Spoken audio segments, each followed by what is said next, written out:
Bonjour à toutes et à tous, c'est Kevin pour les Ludovores. 40e menu crowdfunding déjà sur la chaîne des Ludovores. Et autant vous dire que cette semaine, là, on est sur un buffet à volonté, là, on est sur un menu très très chargé. Là. On va se faire exploser la panse comme des gros gorets, hein, soyons honnêtes. Mais bon, je me suis donné pour mission de vous présenter tous les nouveaux jeux dans ce petit format donc, du menu crowdfunding via GameFound, Kickstarter, Ulule et compagnie. Donc, bien évidemment, je vais m'y tenir cette semaine encore avec une grosse semaine, même si on va essayer de faire assez court, notamment sur les petits projets, les mentions honorables de la semaine, parce qu'il y en a un paquet cette semaine. On commence tout de suite par le petit point hebdomadaire sur la chaîne. Encore une fois, un petit plus 40 à peu près, un 37, 38 je crois. Donc on a sur un nouveau rythme de croisière. Jusqu'à maintenant, on était content qu'on en avait 20, 25 personnes chaque semaine. Là, on est plutôt sur 43 fois d'affilée. Donc ça nous fait extrêmement plaisir. Continuer comme ça. Et pourtant, on n'a pas fait une grosse semaine. On a fait juste un menu crowdfunding et un suivi. On n'a pas proposé d'autres vidéos cette semaine, même si la semaine à venir devrait être un petit peu plus chargée. En tout cas, je l'espère. On verra bien. Puis ma foi, il n'y a pas grand-chose de plus à dire, donc on va passer directement au sondage de la semaine. Comme chaque semaine, hein, cette semaine aussi, vous pouvez aller chercher dans la description de la vidéo le lien vers le sondage de la semaine suivante, hein, pour aller voter pour les projets qui vous intéressent le plus et que vous voudriez voir présentés en détail pour le menu de la semaine suivante. Cette semaine, vous le voyez, on a eu quand même 44 votes, donc joli résultat, il y a de plus en plus de personnes qui votent chaque semaine. Et cette fois, c'est largement que Solar 175 l'emporte avec 11 votes contre 5 pour Western Legends, Fire and Stone, World Breakers également, et puis 4 pour Earth Under Siege. Alors, petite erreur de ma part, un petit erratum de début de vidéo.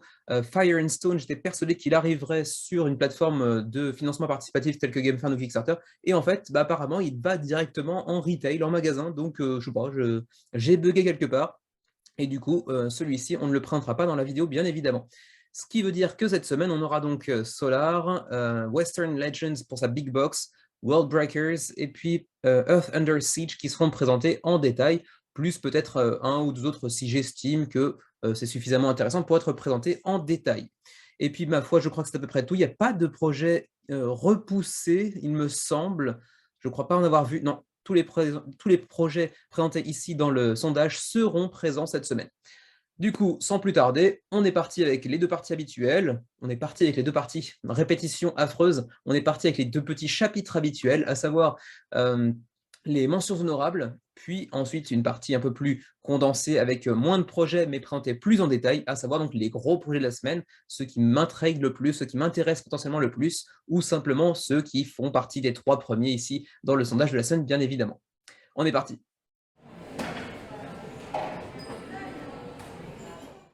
On commence cette semaine pour les mentions honorables par Factory 42 for the Greater Good Edition, donc une nouvelle édition pour Factory 42 avec un bon parfum de russe, Privyet, quoique non, c'est peut-être pas forcément le meilleur timing pour aller parler russe. Donc un jeu de placement d'ouvriers pour 2 à 5 joueurs qui a des relents un petit peu de communisme, mais dans un royaume de fantasy avec des nains. Donc vous aurez ici du placement d'ouvriers, bien évidemment, des nains plus des relents de communisme, époque URSS des grands jours. Vous aurez aussi quelques mécanismes assez intéressants, imbriqués les uns et les autres, notamment avec cette petite tour de cube, hein, puisque vous aurez des ressources allouées en début de tour via cette tour AD, qui n'est pas une tour AD, mais plutôt une tour à cubes, puisque vous lancerez des cubes dedans et que vous pourrez récolter certaines ressources qui seront disponibles pour l'ensemble du tour. Puis ensuite, vous aurez bien évidemment à gérer votre usine, à la développer, à produire des ressources, et ainsi de suite. Bon, pas de vote cette semaine dans le sondage pour ce jeu, donc je ne vais pas non plus passer trop de temps, d'autant plus qu'il s'agit d'un jeu qui a déjà connu une première édition à l'origine, et qui nous revient cette fois-ci avec une nouvelle version, un petit peu revue, un petit peu améliorée, et puis également une version en allemand, mais malheureusement pas en français, pour ceux que ça pourrait intéresser. Le pledge est à 63 €, c'est d'ailleurs le seul pledge possible, sauf le pledge retail bien évidemment, mais qui est peut-être pas très intéressant. J'imagine qu'il n'y a pas beaucoup de gens qui tiennent un magasin parmi les spectateurs de la chaîne. Et donc c'est 63 € au lieu de 69, c'est pas une réduction hyper intéressante, surtout quand on y ajoute par-dessus les frais de port bien évidemment. Donc il vaudrait peut-être mieux attendre la sortie en magasin, si tant est qu'elle arrive un jour, ce qui n'est pas du tout garanti, puisque pour l'instant, il n'y a pas de version française. Si vous avez déjà le jeu, en anglais donc j'imagine, vous pourrez également, choisir un petit upgrade kit pour aller améliorer, en fait votre expérience de jeu de la première édition, puisque le jeu a été légèrement revu, notamment en termes d'iconographie, donc ça peut être l'occasion d'aller choper juste le tableau, central de jeu, ainsi que quelques cartes qui ont été revues également pour 20 €. Ensuite, ça c'est le pledge en allemand, le pledge pour le retail et ma foi, c'est à peu près tout. Pour ce qui est des, stretch goals, on en reparlera bien évidemment dans le suivi du menu crowdfunding lorsque ce jeu arrivera dans sa dernière semaine. Et puis ma foi, c'est à peu près tout. Je ne vais pas trop m'attarder sur le sujet. On va juste voir quand même, les frais de port justement. Les frais de port pour l'Europe, si vous prenez juste le upgrade kit, donc si vous avez déjà le jeu et que vous prenez juste l'upgrade kit, c'est donc 8 € de frais de port. Sinon, si vous voulez juste le jeu, en tant que tel, c'est du 14 € pour, l'Union européenne. Pour nos amis canadiens, éventuellement, ce serait plutôt 22 €, donc un petit peu plus cher. Pareil pour nous puisque c'est anywhere else apparemment. Et c'est tout pour Factory 42. Pas un jeu hyper intéressant, mais quand même financé avec près de 150 backers. Il reste 10 jours et ils ont accumulé 10 000 € pour l'instant. On enchaîne avec The Umbrella Academy, qui n'était pas présenté dans le sondage parce que je n'avais pas la date exacte de la sortie du projet sur Kickstarter. C'est arrivé un petit peu par surprise. Donc voilà, Mantic Games nous revient avec un nouveau projet. Vous les connaissez peut-être, c'est une boîte anglaise, un éditeur anglais qui a déjà proposé de nombreux projets, comme vous voyez ici, 21, parmi lesquels Hellboy, le jeu adapté d'une licence, comme d'ailleurs c'est le cas également pour The Umbrella Academy, et qui a plutôt un beau succès d'estime, Hellboy, qui avait attiré pas mal de contributeurs lors de ses différentes, comment dirais-je, campagnes, avec ici par exemple 5000, ici 6000, mais c'était pour un jeu de RPG et non pas pour un jeu de plateau. Bref, c'était toujours des très beaux résultats. Et donc aujourd'hui, ils reviennent avec une nouvelle licence de comics américains, à savoir The Umbrella Academy. Il s'agit d'un jeu pour 1 à 5 joueurs en coopération pour 14 ans et plus, des parties relativement ramassées puisqu'elles dureront environ 60 minutes, donc 1 heure. Vous le voyez, on en reprend trait pour trait la direction artistique du comics d'origine, bien évidemment aussi, c'est un petit peu un des points forts du jeu a priori.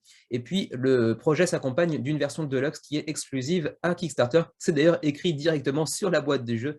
This is the Kickstarter exclusive box. Donc voilà, si vous êtes intéressé par le jeu, que vous adorez par exemple l'univers de The Umbrella Academy, que vous avez peut-être regardé la série sur Netflix, ce que je n'ai pas fait, ça pourrait être intéressant de se pencher sur l'édition Deluxe puisqu'elle sera exclusive à Kickstarter, sachant tout de même qu'il n'y aura pas de version française pour l'instant en tout cas.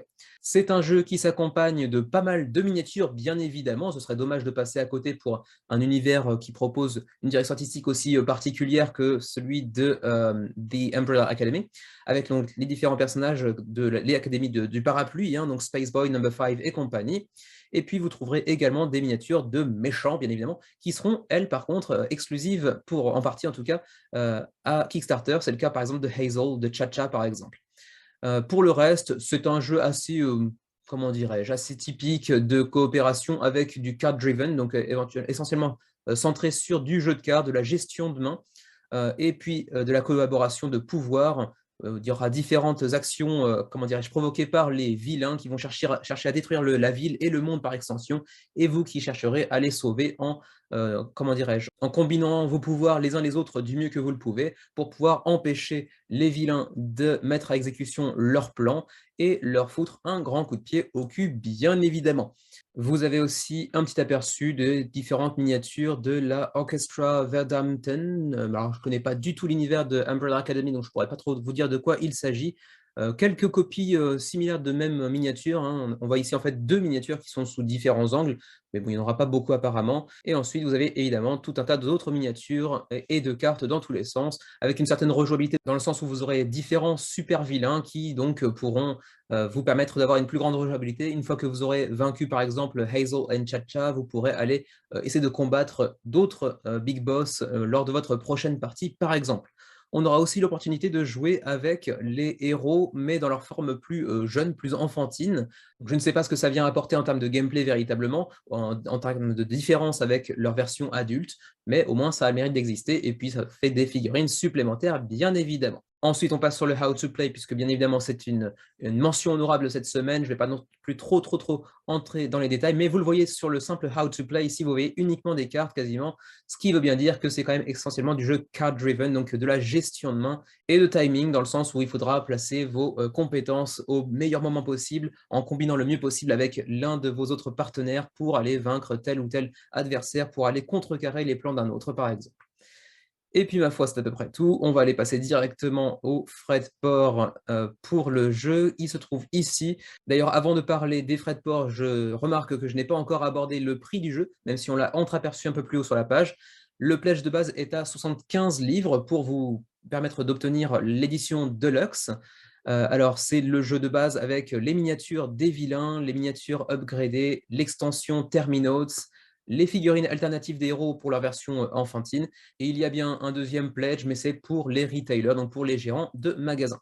Et donc pour les frais de port, disais-je, pour les Canadiens, ce sera du 23, pareil pour les Français, pareil pour les Belges. Par contre, pour la Suisse, ce sera certainement du 28, j'ai l'impression. Et pour nous qui sommes au Japon, si jamais ça intéressait quelqu'un, 35 livres. Donc assez cher en termes de frais de port. Mais bon, nous, au moins pas la TVA. Est-ce que la TVA sera comprise ici? Alors, oui, la TVA sera incluse dans le prix. Donc, pour toutes les régions concernées ici, par exemple l'Europe, vous n'aurez pas de TVA ajoutée par-dessus le coût du pledge de base. Donc, ça, c'est plutôt sympa. Et voilà pour The Umbrella Academy, 716 contributeurs déjà en quelques jours, c'est pas si mal, d'autant plus que la campagne n'était pas annoncée depuis bien longtemps. Et 12 jours avant la fin de la campagne, on n'est pas encore tout à fait financé, hein, on a un objectif de 50 000 livres, donc on l'a presque atteint, ça va se faire, là au-dessus, aucun problème. Voilà pour The Umbrella Academy. On enchaîne sur Behext, 194 contributeurs à 14 jours de la fin de la campagne et déjà 11 240 $ d'accumulés. Donc le projet est financé. Jeu assez joli, qui possède des illustrations vraiment sympas, un matériel qui a l'air assez agréable à l'œil en tout cas. Aussi en partie dû au fait que l'un des illustrateurs ou l'une des illustratrices, j'ai oublié, faisait partie de l'équipe, de la large équipe des illustrateurs de Magic the Gathering, donc plutôt du beau boulot à ce niveau-là. Bon, c'est un univers de fantasy très conventionnel, rien de très particulier à ce niveau-là, mais c'est assez joli.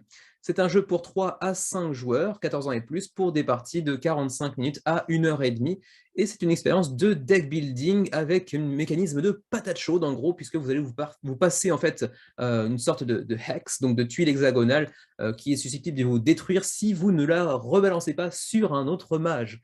Puisque oui, vous le voyez ici, il y aura différents mages, ils sont au nombre de 6, mais peuvent être augmentés via d'autres packs que vous pourrez acheter en plus, des Mastery Packs qui viendront ajouter de nouveaux mages. Donc vous aurez certainement une pelletée de mages, au final une quinzaine, une vingtaine j'imagine, qui auront chacun leur petit pouvoir. Vous le voyez ici avec Emerald ou Seether, Witherer, Silencer, etc. Donc chacun de ces mages aura un pouvoir particulier qui viendra, comment dirais-je, provoquer une certaine asymétrie entre les joueurs. Et puis un deck de base, bien évidemment, pour chacun de vos mages. Et à partir de là, vous allez essayer d'améliorer votre deck en fonction des pouvoirs qui seront présents sur la carte, mais également des points de victoire qu'ils seront susceptibles de vous apporter en fin de partie. Vous les voyez ici, certains ayant beaucoup de points de victoire, mais en contrepartie des effets pas forcément très désirables. Ça a l'air d'être un jeu assez sympa, assez basé sur l'interaction entre les joueurs, parce qu'il y a ce mécanisme de patate chaude qui a l'air d'être assez fonctionnel, assez efficace dans ce registre-là. Et en plus de ça, une certaine rejouabilité dans le sens où vous aurez beaucoup de mages qui seront chacun un petit peu asymétriques. Donc le jeu semble être un petit peu plus intéressant que ce qu'il ne semble être de prime abord. Donc j'ai envie de dire pourquoi pas se pencher sur son sujet. Vous voyez également ici un petit peu les Mastery Packs qui viendront se révéler au cours de la campagne. Les 3 autres ne sont pas encore révélés, ils le seront dans les jours à venir, chacun d'entre eux s'accompagnant d'un nouveau mage. Donc en final, il n'y en aura pas une vingtaine, mais bien 8, puisqu'en fait chaque Mastery Pack, j'ai l'impression, s'accompagnera de un nouveau mage uniquement. Donc il y aura 8 mages du coup, qui viendront s'accompagner de plusieurs cartes propres à ce personnage, mais qui pourront, j'imagine, être utilisables pour les autres également, parce qu'en fait, vous voyez ici 9 new cards for the main deck, donc ce sont des cartes qui viendront s'ajouter au deck de base, ainsi que, j'imagine, d'autres cartes qui, elles, seront un peu plus spécifiques. Et pareil pour les 3 autres qui seront révélées dans les jours à venir. Pour les pledges, on en a un à 45 $. C'est en fait la boîte de base qui s'accompagne de 4 Mastery Packs ainsi que d'un jeton métal de Mastery Hex. Ensuite, vous avez le Battle Mage, un pledge un petit peu plus conséquent à 75 $ qui vient s'accompagner au-delà du jeu de base et des 4 Mastery Packs d'un playmat, je crois. Oui, c'est un playmat en néoprène pour pas grand-chose au final. C'est juste une sorte d'amélioration en termes de confort de jeu, mais n'a pas forcément un grand intérêt en soi. Mais également, et c'est plus intéressant peut-être pour les sliver fous tels que Xavier, 220 protège cartes qui sont à l'effigie du jeu. Donc ça, c'est assez sympa. Pour ce qui est des stretch goals, on verra bien plus tard. Vous avez un petit aperçu du playing the game, donc de how to play, comment jouer, un premier aperçu du gameplay, donc avec cet aspect de deck building, de sacrifice de certaines cartes pour pouvoir en obtenir d'autres et bénéficier de ce nouveau pouvoir, parfois d'aller obtenir des cartes pour des points assez conséquents, mais qui auront des aspects plus négatifs en termes d'effets lorsque vous devrez les jouer, et puis également cet aspect de patate chaude où vous allez ajouter votre hex et l'envoyer à un autre adversaire qui pourra éventuellement renvoyer les deux qui vient de recevoir à un autre adversaire, et ainsi de suite, jusqu'à destruction de tous les mages autour de la table, sauf le vainqueur, bien évidemment. Et ma foi, c'est à peu près tout concernant B-Hext. On va juste aller voir le shipping, le voici. Pour le Canada, on est sur du 20 ou 21 selon votre pledge, pas une grande différence. Pour la France, la Belgique, le Luxembourg, c'est pareil, un 17-18, très peu différent également. La Suisse est plutôt à 20-22, et nous qui sommes dans le Rest of Asia, 33-36, bah, ça pique un petit peu. Ceci dit, pour vous, la TVA sera ajoutée dans le Pledge Manager, donc là encore, bon, il y a ça aussi à prendre en compte, ne l'oubliez pas. Et puis ma foi, je crois que c'est à peu près tout pour B-Hext. Juste par curiosité, puisqu'il n'y a pas de version française, je vais quand même aller voir combien de Français sont présents sur la campagne. Et ma foi, 1 pour l'instant, c'est pas beaucoup. C'est pas forcément bon signe pour une version française dans les jours à venir d'ici la fin de la campagne. Mais en tout cas, B-Hext a l'air plus intéressant qu'il n'y paraissait au premier abord. 200 contributeurs, il reste 2 semaines avant de voir la fin de la campagne arriver. Et on a donc 11 240 $ d'accumulés. Pour les amateurs de wargame, de jeux de guerre, Downfall, The Wargame Series, qui nous revient en provenance de Do It Games, premier projet sur Kickstarter, mais en fait c'est déjà bien connu. Ce n'est pas leur premier coup d'essai, me semble-t-il. Ils ont déjà attiré 350 contributeurs. Il reste 15 jours avant la fin de la campagne. Le projet est financé avec 35 829 € pour l'instant, c'est largement financé. Et puis, le projet bénéficie également d'une campagne en français. Si vous cliquez directement ici, ça vous renvoie vers le site de Chakos.fr. Chakos qui est assez connu, qui est un peu spécialiste des jeux de guerre, entre autres. Et donc, vous voyez ici la page qui vous permettra éventuellement d'aller backer le jeu avec également des frais de port assez peu conséquents, ce qui est quand même un gros plus si on s'intéresse aux jeux de ce type. D'autant plus que vous le voyez, il y aura quand même un matos assez intéressant, ça dépend du pledge bien évidemment, mais par exemple, vous aurez un pledge à 55 €, un autre à 80 qui s'accompagnera d'un tapis de néoprène pour un plus grand confort de jeu, même si c'est loin d'être essentiel. Pareil, 55 au lieu de 70 pour le deuxième jeu, et 80 au lieu de 110 pour le second également, pour la simple raison que c'est une double campagne pour 2 jeux en fait. Je ne l'ai pas encore mentionné, mais en fait il y a 2 jeux. Il y a Downfall of Empires qui aborde plutôt le sujet de la Première Guerre mondiale, et puis ensuite Downfall of the Third Reich qui est plutôt, donc bien entendu comme le nom l'indique, sur la Deuxième Guerre mondiale. Donc, je vous laisserai découvrir la page de Chakos en français, bien évidemment. Pas la peine de vous en parler trop en longueur, si ce n'est que donc, vous avez différents niveaux de pledge pour obtenir un jeu ou l'autre, ou bien les deux, bien évidemment. Et puis, les frais de port, vous les avez vus tout à l'heure, sont relativement abordables. Après, le matos, c'est pas forcément extraordinaire, mais c'est souvent le cas pour les jeux de guerre. C'est pas toujours très, très joli, même si ça existe parfois, c'est quand même plutôt rare. Les frais de port, on les a déjà mentionnés tout à l'heure. Je ne sais pas si ça se trouve au même endroit ici. Je crois que c'était plus haut, on les a vus tout à l'heure. C'était dans un petit tableau, donc voilà, ici récapitulatif, France, Belgique, Luxembourg, 6 €, 10 €, 6 €, 10 € ou 15 € si vous prenez la totale, mais là, il faut vraiment être fan de jeux de guerre. Et puis, ma foi, c'est à peu près tout ce que je peux vous dire pour Downfall of Empires, puisqu'a priori, si le jeu vous intéresse, c'est plutôt la campagne en français qu'il faudrait aller consulter. Et donc, ici, assez haut dans la page, vous pourrez aller regarder de quoi il s'agit. Sachez juste que ce sont des jeux pour 2 à 4 joueurs, pour des parties relativement longues, mais apparemment avec des règles assez abordables. Comme vous voyez ici, easy to learn, apparemment c'est un jeu qui est plus accessible que bien d'autres jeux de guerre, même si la durée de la partie peut faire penser autre chose, parce que ce sont des parties de 3 à 4 heures quand même, donc assez conséquentes. Voilà pour Downfall, The War Game Series, avec donc Empires et ensuite Third Reich. Autre projet disponible en français, The Lost Code Reboot. Reboot parce qu'en fait, eh bien, The Lost Code avait fait une première apparition sur Kickstarter l'année dernière, mais c'était soldé par un échec. C'était en août dernier que le projet avait été annulé avec un premier échec, mais cette fois-ci, ça a un petit peu mieux pris, avec 22 000 € déjà d'accumulés et 570 backers, alors qu'il reste actuellement 18 jours avant la fin de la campagne.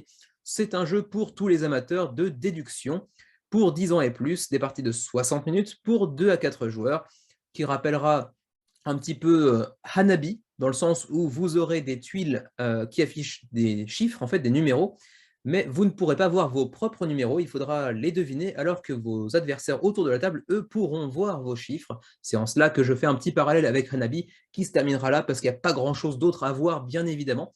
Il y aura également des petites roues ici, un petit peu façon aztèque, inca, que vous pourrez amener, pour certaines d'entre elles, à faire tourner, en fait. Et en fait, c'est un jeu de course, hein. Vous partez ici, et puis vous allez essayer de progresser sur une piste de points ici, en fonction des différentes déductions que vous pourrez faire, déductions que vous pourrez prendre en note, d'ailleurs, sur un petit bloc-notes. Il me semble que ce n'était pas disponible durant la première campagne, d'ailleurs.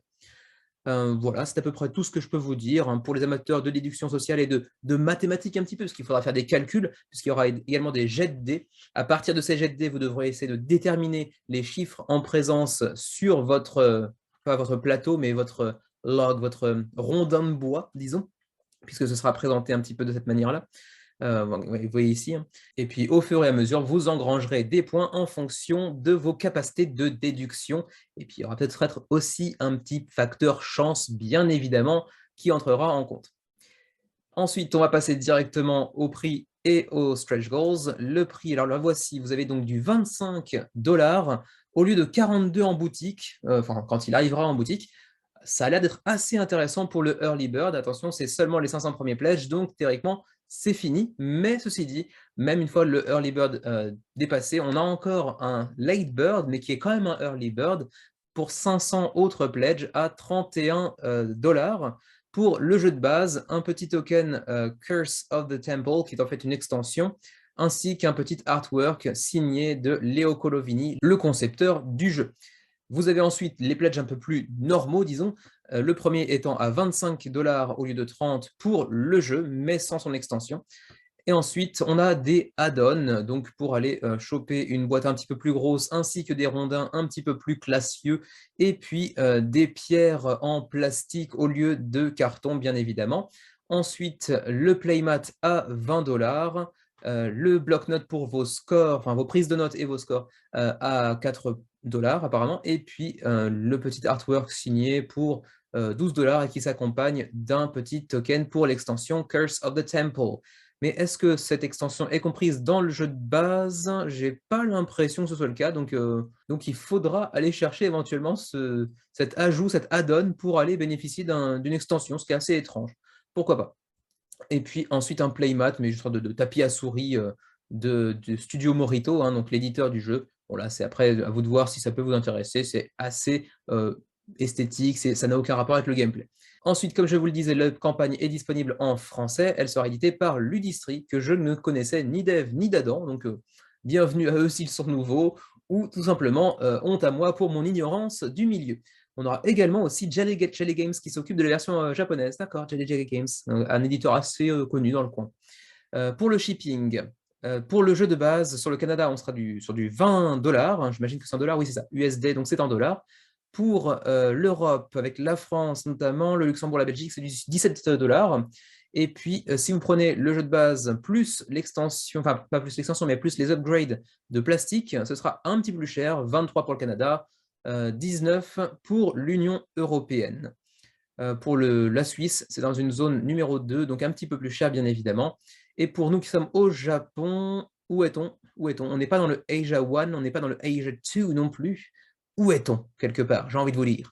Eh bien, je ne sais pas. On a disparu, on n'est pas présent, et pourtant il y a une version japonaise, mais bon, allez savoir. Quoi qu'il en soit, c'est à peu près tout ce que je peux vous dire concernant The Lost Code.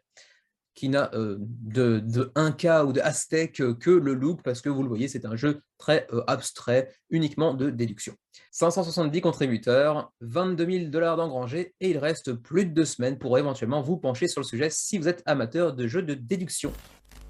On continue avec Small Samurai Empires qui revient sur Kickstarter après une première apparition il y a 1 an et demi, 2 ans je crois, pour revenir cette fois-ci avec une extension Rise of Tokugawa qui s'accompagne également d'un joli playmat pour l'ensemble de la map, ce qui est plutôt sympa en termes de confort visuel et de confort de gameplay bien évidemment, mais qui est tout à fait dispensable. Bien sûr, vous n'êtes pas obligé d'aller choper le playmat évidemment. 725 contributeurs, c'est déjà plutôt un joli succès pour un éditeur assez méconnu qui nous vient de Macédonie. J'avais failli backer le jeu lors de sa première campagne. Finalement, je m'étais retenu et je pense en faire de même d'ailleurs sur cette nouvelle campagne, même si ça a l'air quand même assez intéressant.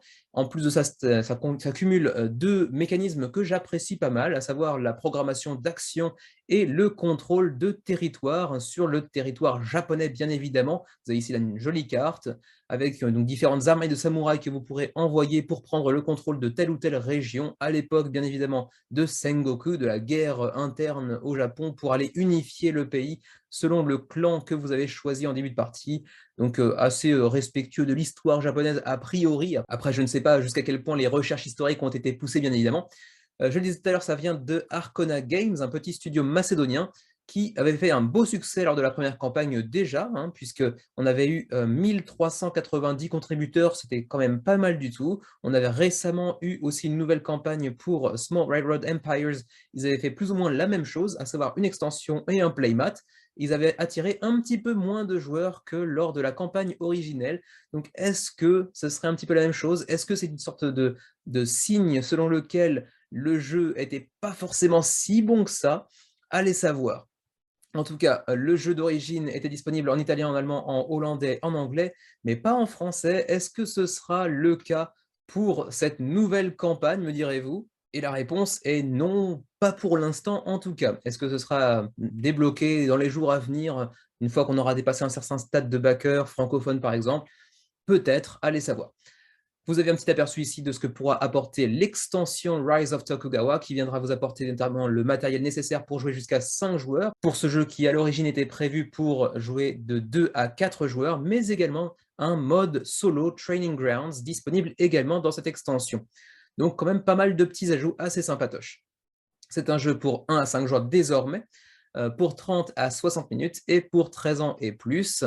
Je l'ai déjà dit tout à l'heure, c'est un jeu de programmation d'action et de contrôle de territoire qui bénéficiera également de petits ajouts exclusifs à Kickstarter, tels que des petits tokens un petit peu améliorés, et puis également des sleeves, donc des protège-cartes gratuites pour les backers des 72 premières heures. Mais lorsque vous verrez cette vidéo en ligne, ce sera un petit peu trop tard, malheureusement. Alors, les pledge levels, on en aura un à 19 $, qui concerne uniquement ceux qui ont déjà le jeu de base, puisqu'en fait, il s'agira ici d'aller choper l'extension Rise of Tokugawa uniquement, et donc pas le jeu de base, attention. Si vous n'avez pas le jeu de base et que les deux vous intéressent, donc l'extension plus le jeu de base, c'est 55 $. Et puis ensuite, on passe à un niveau un peu plus conséquent pour avoir la totale, à savoir le jeu, son extension et son playmat, le tout pour 79 $. C'est pas extraordinairement cher, mais c'est pas totalement donné non plus. Je pense que ça vaut le coup quand même, malgré tout. 79 $ pour le matériel proposé, y compris un playmat assez grand qui plus est, et des tokens un petit peu améliorés. C'est pas si cher que ça. Reste à voir si c'est susceptible de vous intéresser. On va ensuite passer sur les frais de port directement. On ne va pas passer trop de temps sur la découverte du mode solo, par exemple, ou même sur le mode de jeu, enfin, sur le gameplay du jeu de base. À vous de voir si vous aimez le placement d'armées, le contrôle de territoire, la programmation d'actions derrière un petit écran pour cacher vos ressources. Ça peut être assez sympa. Je suis quand même toujours très intrigué par le jeu, mais peut-être pas suffisamment pour aller éventuellement le backer. Je serais juste éventuellement curieux de savoir, c'est pas écrit ici, curieux de savoir s'il y a une quelconque asymétrie entre les différents clans que l'on peut choisir ou non. Ça pourrait être un élément assez important dans la motivation pour backer ou non un projet de ce type-là. J'imagine que quand même il y aura un petit peu d'asymétrie, sinon ce serait quand même assez dommage d'avoir différents clans inspirés par l'histoire japonaise et ne pas pouvoir avoir un petit peu d'asymétrie entre les différents joueurs. Alors, les frais de port, disais-je, on va essayer de trouver ça rapidement. Voilà, c'est ici. Pour la zone A qui concerne notamment l'Union européenne, c'est du 12, 14 ou 18 dollars américains en fonction de votre pledge. Donc ceux qui ne posséderaient pas le jeu et qui voudraient le jeu plus extension, c'est donc du 14 dollars. Ensuite, pour les Canadiens, c'est du 14, 18, 25, donc un petit peu plus cher. Et puis pour le reste du monde, 18, 25, 40, ça peut rapidement monter. Et ma foi, c'est à peu près tout concernant Small Samurai Empires. Ah si, juste, allez peut-être voir rapidement la vidéo proposée ici. Ça fait partie de ces nombreuses vidéos de présentation de projets dans laquelle, je ne sais pas pourquoi, mais la personne qui s'occupe de la narration prend une voix un petit peu rauque comme ça, juste pour faire style, c'est un jeu badass. C'est toujours un petit peu ridicule quand ils nous sortent ça. Je ne sais pas vraiment si ça a une quelconque popularité outre-Atlantique, mais moi je trouve juste ça un petit peu ridicule et amusant. Quoi qu'il en soit, projet assez intéressant tout de même, avec 730 contributeurs à 20 jours de la fin de la campagne et 45 000 dollars australiens engrangés jusqu'à présent. Et alors attention, parce que là on entre dans le territoire des jeux de mots, hein, pas des jeux de mots la blague, hein, mais des jeux avec des mots. Il y en a un paquet cette semaine, je sais pas, ils se sont passés le mot. On a une pelletée de jeux basés sur les mots, façon Scrabble et compagnie, mais bien évidemment, avec des mécanismes un petit peu plus intéressants que le Scrabble un petit peu à l'ancienne, disons. Sans vouloir cracher sur le Scrabble, mais je suis une grosse brêle de toute façon. J'ai un petit peu une rancune, une rancœur envers le Scrabble. Du coup, je serai certainement pas bien meilleur à Alice in Wonderland ou dans les autres jeux d'ailleurs proposés cette semaine du même type. Alice in Wonderland, 164 contributeurs à 20 jours de la fin de la campagne, et le projet est déjà financé avec un petit peu plus de 5000 livres, soit le seuil de financement, donc on l'a franchi très récemment. C'est un projet anglais qui vous propose d'aller incarner différents personnages de Alice au Pays des Merveilles pour 3 à 8 joueurs, 25 minutes la partie, 10 ans et plus. Et donc vous allez essayer en fait simplement de contrecarrer les plans de la reine qui va essayer de supprimer des lettres, si j'ai bien compris, ou d'imposer certaines lettres pour trouver des mots, etc. Selon certaines thématiques. Là par exemple ici, vous voyez ici le something in your sandwich, donc quelque chose dans votre sandwich, et ça doit contenir absolument les lettres B, C, N, ou alors le contraire, ça ne doit pas les contenir, j'ai l'impression. Donc par exemple ici vous avez ham, le jambon, tomato ou mustard, la moutarde, donc ils ne contiennent pas les lettres ici présentes, donc c'est réussi. Voilà, c'est à peu près tout ce que je peux vous dire. C'est un jeu que apprécieront certainement les amateurs de jeux de ce genre-là, hein, des jeux de mots, avec un petit timer également, hein, puisque vous ne pourrez pas simplement prendre 3 heures pour trouver les mots dont vous avez besoin, évidemment, ce sera limité. Et puis, si vous ne trouvez pas, malheureusement, eh bien, vous aurez des cartes négatives, par exemple, et puis d'autres qui vous donneront des points de victoire en contrepartie. À savoir que ce n'est pas du tout un jeu de coopération, d'ailleurs, hein, vous allez progresser sur une piste de score en fonction des mots que vous allez pouvoir trouver au cours de la partie en réponse aux différentes conditions imposées par la Reine de Cœur. Et ma foi, c'est à peu près tout. On va passer directement maintenant au prix et aux frais de port également. Le prix d'abord, 34 livres, soit je vais parler en dollars, ce sera un petit peu plus parlant, je pense, pour la majorité d'entre vous. 46 dollars pour la version Deluxe, avec donc le jeu de base plus l'extension Curiouser and Curiouser. Bon, c'est un peu pas facile à prononcer ça. En fait, c'est une extension qui vient vous ajouter, parce que vous voyez juste en dessous, parce qu'en fait, ici, c'est juste le pledge pour l'extension uniquement. Je vois pas très bien l'intérêt pour un jeu qui n'est pas encore sorti dans le commerce, de proposer uniquement un pledge avec l'extension. C'est un petit peu bizarre, qui vient nous apporter donc de nouveaux personnages, de nouvelles conditions, de nouveaux prérequis en fait, et peut-être également des cartes d'événements apparemment, ainsi qu'une théière en plastique, puisque vous voyez ici tous ces petites soucoupes et ces petites tasses de thé qui seront en fait vos points de victoire, enfin, vos marqueurs de points de victoire. Ensuite, 27 dollars, c'est le jeu de base, donc sans l'extension qu'on a vue un petit peu plus tôt. Et c'est tout en termes de niveau de pledge. Donc je récapitule, 27 dollars, 13 pour l'extension seule, ou 46 pour la totale, à savoir donc l'édition Deluxe pour le jeu de base, son extension, ainsi que toutes ces petites tasses de thé qui vous servent de marqueurs de points de victoire qui ne sont pas incluses dans le jeu de base uniquement. Donc attention à ça aussi.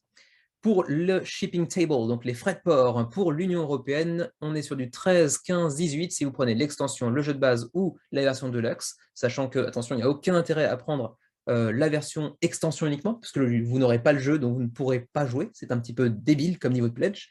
Le Canada, 20, 21, 24. Et juste par curiosité, nous en Asie, on est sur du 14, 14, 15. Voilà, pour ce qui est de Alice in Wonderland, j'en parle pas très longtemps de toute façon, puisque un jeu qui nécessite du vocabulaire, des conditions de prérequis pour trouver tel ou tel mot en fonction de telle ou telle thématique, mais qui n'est pas disponible en français, bah, ça va certainement limiter pas mal de gens qui pourraient être intéressés. Juste par curiosité, combien de personnes en France? 4 contributeurs malgré tout. Bon, si on a confiance en son anglais, ça peut être jouable, mais au-delà de ça, on peut peut-être effectivement peut-être juste essayer de comprendre les prérequis, essayer de les appliquer, mais en trouvant des mots en français. Mais ce n'est pas forcément exactement le même niveau de difficulté, ce n'est pas le même équilibrage potentiellement. À vous de voir. 165 contributeurs à 20 jours de la fin de la campagne. On continue par Spring and Autumn Story of China, déjà présenté le 4 décembre dernier, dans le menu crowdfunding du 4 décembre dernier, pour ceux qui voudraient s'intéresser un petit peu plus au gameplay, à l'univers, parce que ça me permettra de passer très très vite sur ce projet qui a attiré 240 contributeurs. Alors pourquoi a-t-il déjà été présenté? Parce qu'il avait fait une première tentative sur GameFound en décembre dernier, donc le 4 décembre dernier, pour ceux qui voudraient voir le menu encore une fois, hein, et il avait malheureusement échoué. Et pour l'instant, après 3-4 jours de campagne, eh bien, ça ne s'oriente pas forcément tellement mieux, puisqu'on est à 32 000 $ d'accumulés sur 45 000 DCCR, donc on est quand même à 80% environ du seuil de financement, alors qu'il reste 3 semaines de campagne, donc ça devrait pouvoir se faire, mais on n'est pas encore sur un résultat extraordinaire non plus, 240 contributeurs. C'est un jeu qui nous vient de Mr. B Games, je ne connaissais pas du tout cet éditeur d'ailleurs. On va aller voir ce qu'il nous a proposé jusqu'à présent, juste par curiosité. Alors, les projets créés, que voici, que voilà. Non, j'en connais aucun. Si, OK Steel, je l'ai vu passer quelque part, mais il n'avait pas réussi son financement non plus, 2 fois d'affilée d'ailleurs. Mais non, je connais assez peu. S'il y avait Elnica qui apparemment a fait un joli succès quand même, 1600 contributeurs, mais sinon, je ne connais pas grand-chose de cet éditeur. C'est un projet de jeu 4X pour 1 à 5 joueurs, 120 minutes la partie, 14 ans et plus, avec un mode solo qui apparemment est assez robuste si l'on en croit la page de présentation. En même temps, est-ce qu'ils iraient bien écrire attention, notre mode solo est tout pourrave, ne le prenez surtout pas. Ils n'ont pas vraiment grand intérêt à dire ça. Donc évidemment qu'il est robuste. Donc c'est un jeu qui vous propose une boîte pour la structure même du jeu, donc tout ce qui est nécessaire pour aller jouer au jeu, et puis une boîte alternative, enfin pas alternative mais supplémentaire, pour ajouter les mini, parce qu'il y aura une plâtrée de mini, mais qui ne sont absolument pas nécessaires pour jouer au jeu. Donc bien évidemment, je vous renvoie vers la vidéo du 4 décembre dernier pour en apprendre un petit peu plus sur le jeu. La présentation de la campagne est un petit peu différente, certes, mais en gros, c'est la même chose. On va juste aller voir rapidement les prix pour voir si ça a un petit peu changé depuis la dernière fois, mais c'est tout. Donc vous voyez rapidement hein, le contenu de la première boîte avec juste le matériel nécessaire pour jouer, et la deuxième boîte, plus de 340 miniatures, beaucoup en copies multiples bien évidemment. Donc ça va ajouter beaucoup ce kilo plastique en termes de prix, bien évidemment, vous pouvez l'imaginer. Alors, justement, partons à la recherche du prix. Les pledge levels, les voici. Alors, on a un prix de 75 $, prix spécial Kickstarter, puisque c'est une grosse réduction quand même, 40% de réduction par rapport au prix en magasin, théoriquement. Bon, on y croit ou on n'y croit pas. Pour être honnête, j'y crois pas, parce qu'il n'y a pas de miniature, hein, il n'y a pas de miniature dans le jeu si vous prenez cette boîte-là exclusivement. Et on vous dit que ce sera 125. Ouais, pourquoi pas. J'y crois pas des masses. 75 $ donc pour le jeu de base sans les miniatures. Ensuite, le Pledge Autumn qui vient s'accompagner du jeu de base et des miniatures. Cette fois-ci, 175 $ au lieu de 275 $. Une réduction de 100 $, j'y crois pas plus que le truc précédent. Et puis ensuite, on a un pledge pour prendre le jeu de base ainsi que Hellenica, un de leurs précédents jeux, qui avait fait leur plus beau succès jusqu'à maintenant, d'ailleurs j'ai l'impression, pour 179 $. Et puis ensuite, on en a encore plus pour faire un gros bundle pour la boîte avec les mini, et puis Hellenica et ses mini également pour 325 $. Là aussi, on nous dit Special Kickstarter Price, mais on n'a pas de prix de comparaison, donc bon, ça évite d'avoir à dire si je crois ou pas en leur réduction. Et puis après, bon, c'est du 4X, vous imaginez un petit peu le gameplay, sinon vous allez voir le menu crowdfunding du 4 décembre dernier pour en apprendre un petit peu plus sur le jeu. Ensuite, le shipping, donc les frais de port. Si vous êtes au Canada, c'est du 19,25, 19 à 25, et si vous êtes en France, en Belgique, etc., c'est entre 25 et 29 $ que ça va se passer, sachant qu'attention, ces frais de port affichés ici sont valables uniquement comme c'est écrit ici pour la boîte de base exclusivement. Pas pour le pledge avec boîte de base plus boîte de mini, qui sera certainement encore plus cher, bien entendu, pour l'instant, c'est les seules informations qu'ils ont bien voulu nous dévoiler. Donc, il faudra attendre pour en apprendre un petit peu plus concernant les vrais frais de port si vous prenez un pledge de niveau supplémentaire. Sachez qu'en plus, la TVA sera ajoutée, sera ajoutée dans le Pledge Manager. Donc, ce sera ça de plus à payer, bien évidemment.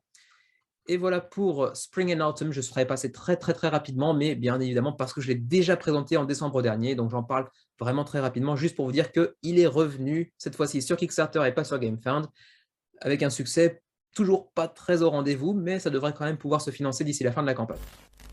On continue avec Mageling, Rise of the Ancient Ones, ou en fait tout simplement Rise of the Ancient Ones, puisque Mageling, c'est le nom d'une série de jeux proposés par Familiar Games.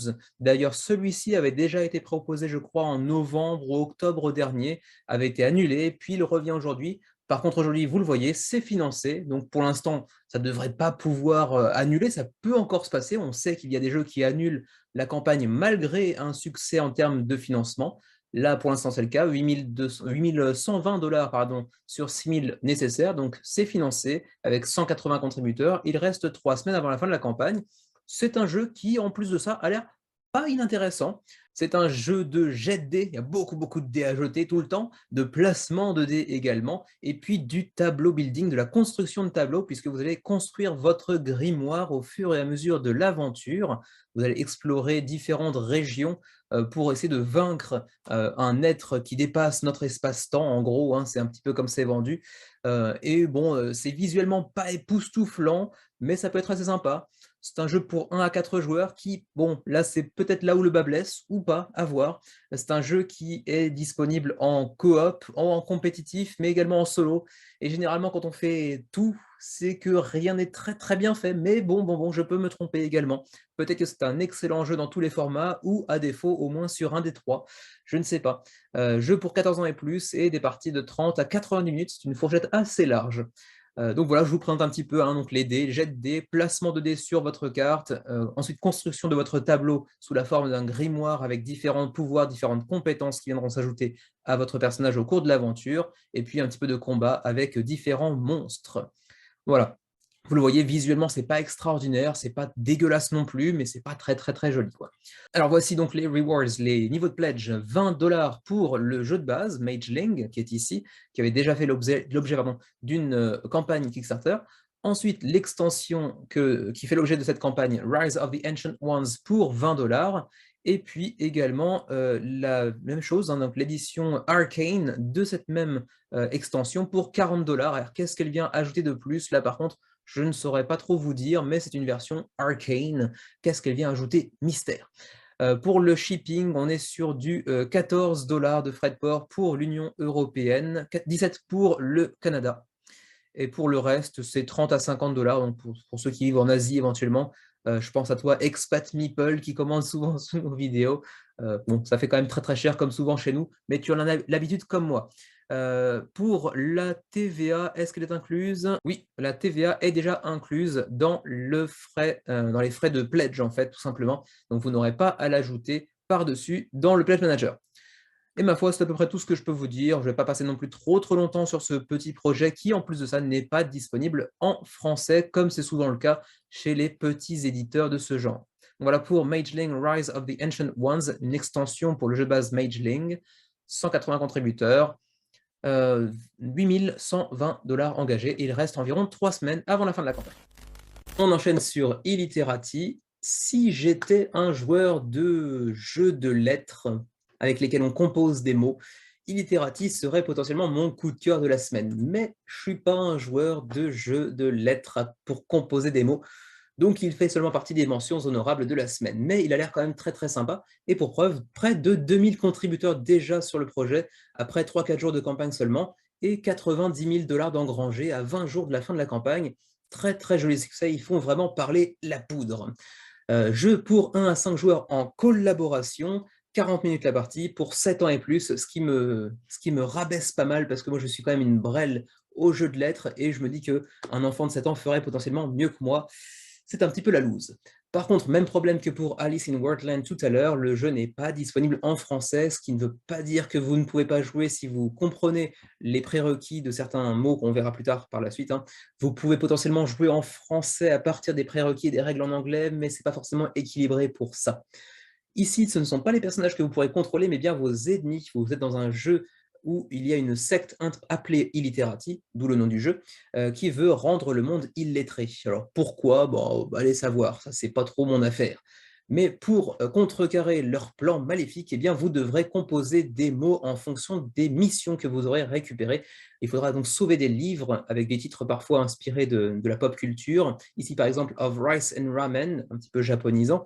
Par exemple, ici, vous devrez composer des mots avec un minimum de 8 lettres au total, hein, pas un mot de 8 lettres, ou chaque mot de 8 lettres, mais des mots avec 8 lettres au total, en rapport avec la bouffe. Donc, il vous faudra composer des mots, par exemple, je ne sais pas, bacon, ça fait 5 lettres, et rice, pour le riz, par exemple, ça fera 4 lettres, 9 lettres sur la bouffe, je suis bon.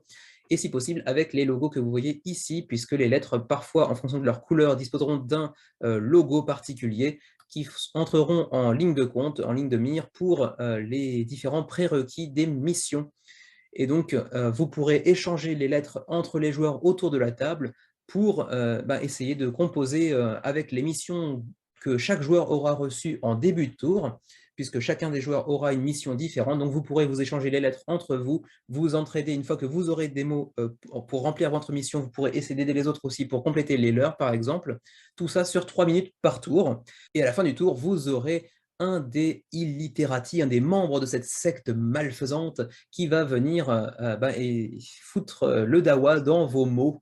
Chacun des membres des illiterati aura un pouvoir particulier qui lui permettra, pas vous permettra, mais lui permettra de supprimer par exemple certaines lettres ou peut-être même d'inverser des lettres dans votre mot, ce qui fera qu'il ne sera plus valable par exemple. Donc il y a quand même une dimension stratégique assez intéressante et il y a un ennemi dans un jeu de lettres, c'est assez rare pour être souligné. Et ça peut rendre le jeu assez intéressant de ce point de vue-là également. Ensuite, les niveaux de pledge, vous en aurez deux principalement. On aura le niveau à 35 $ pour l'édition standard, qui s'accompagnera donc des 5 personnages illiterati qui auront 4 niveaux chacun, puisque chaque tour, ils deviendront de plus en plus puissants, ce qui va devenir de plus en plus chiant pour vous, bien évidemment.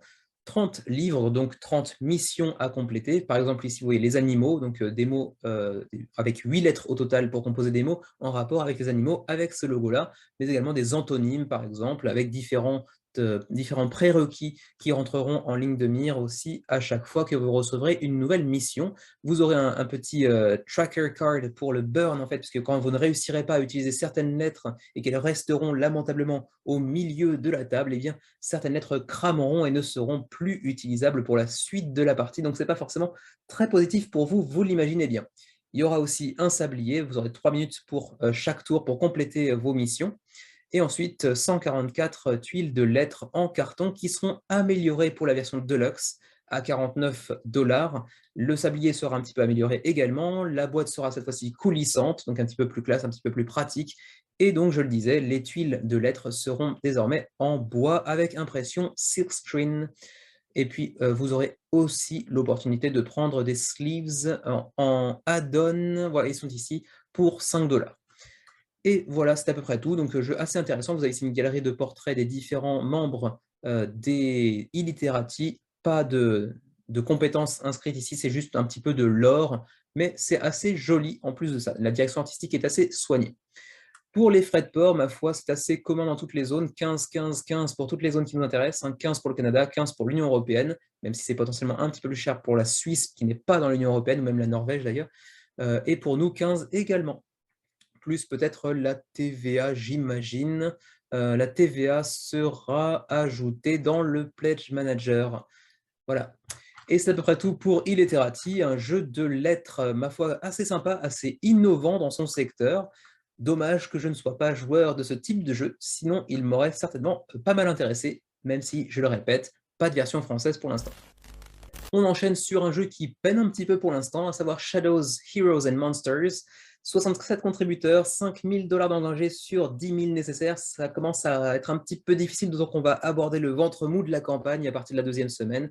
Il reste, ceci dit, presque un mois pour vous pencher sur son sujet, donc pourquoi pas. Ça peut encore être jouable, mais ça va être très compliqué si, en tout cas, il n'annule pas entre-temps. C'est un jeu pour 2 à 3 joueurs, 40 à 100 minutes la partie. La fourchette est assez large et c'est un jeu de deck building, à collectionner. Donc vous aurez certainement des nouvelles extensions au fur et à mesure que le jeu se développe, si tant est qu'il réussisse à être financé, qui en fait se déroule en fait dans un monde de dungeon crawler, tout ce qu'il y a de plus, typique, de plus banal, mais avec un truc un petit peu intéressant, c'est que comme tout bon deck building, il y aura beaucoup d'interactions entre les joueurs, mais également entre les joueurs et une IA. Vous pourrez ici vous le voir avec le PVPVE, donc du PVP, c'est du joueur contre joueur, mais également VE, donc V versus la machine, l'IA en gros. Hein. Vous pourrez combattre vos adversaires autour de la table, physique bien sûr, mais également une sorte de IA que vous pourrez aller tabasser également. Sachant qu'il y aura aussi un petit mécanisme de tête mise à prix. Si vous tapez trop sur les autres joueurs autour de la table, il y aura votre tête mise à prix et donc tout le monde se liguera potentiellement sur votre tronche, bien évidemment. Voilà, je ne vais pas passer trop de temps là-dessus. Vous avez un petit aperçu du contenu, beaucoup de cartes, bien évidemment. C'est un deck building, vous en doutez. Il y aura aussi un petit côté marché avec des cartes à aller acquérir pour plus ou moins de ressources, j'imagine. Ensuite, on aura des packs supplémentaires pour pourrez aller améliorer, enfin pas améliorer, mais augmenter votre jeu avec des packs complémentaires. Les pledge levels, les niveaux de pledge sont au nombre de 3, je crois. Voilà, 3 parce que le 4e maintenant est indisponible. 45 $ pour le jeu de base, 54 au lieu de 64 pour le Early Bird qui vous offrira en plus de ça un néoprène, enfin vous donnera l'opportunité d'aller prendre un Early Bird avec un néoprène. 59, donc 5 $ de plus pour avoir 2 néoprènes. C'était quand même un petit peu dommage parce qu'il faut un néoprène par joueur. C'est quand même un petit peu bizarre de proposer un pledge avec un seul tapis de néoprène. Du coup, quand vous jouerez à 2 joueurs, il y en aura un qui aura une petite upgrade de matériel avec un tapis de néoprène et l'autre qui sera comme un pauvre pélo sur sa table. C'est un petit peu dommage. Ensuite, en add-on, vous pourrez prendre des tapis de néoprène supplémentaires pour éviter que votre pote joue comme un con sur la table avec des cartes qui glissent, alors que vous êtes bien, comment dirais-je, équipé avec votre petit mat. Hein. Mais au-delà de ça, rien de très particulier. Pour le shipping, c'est un jeu essentiellement conçu pour le public américain et ça se voit largement dans les frais de port, parce que les Early Birds sont exclusivement réservés au public américain. Pour le jeu de base, par contre, les frais de port à l'étranger coûtent très, très cher puisque pour l'Union européenne, par exemple, on est entre 53 et 85 $. C'est complètement ridicule. Et même pour le Canada, on est sur du 32 $. Pour chez nous, au Japon, on est sur du 50 $ et plus. Là, ils ne nous donnent même plus de détails. Bon, on ne sait pas du tout où on va. Et ajouter par-dessus, bien entendu, la TVA, donc pour vous donner un projet vraiment américano-américain.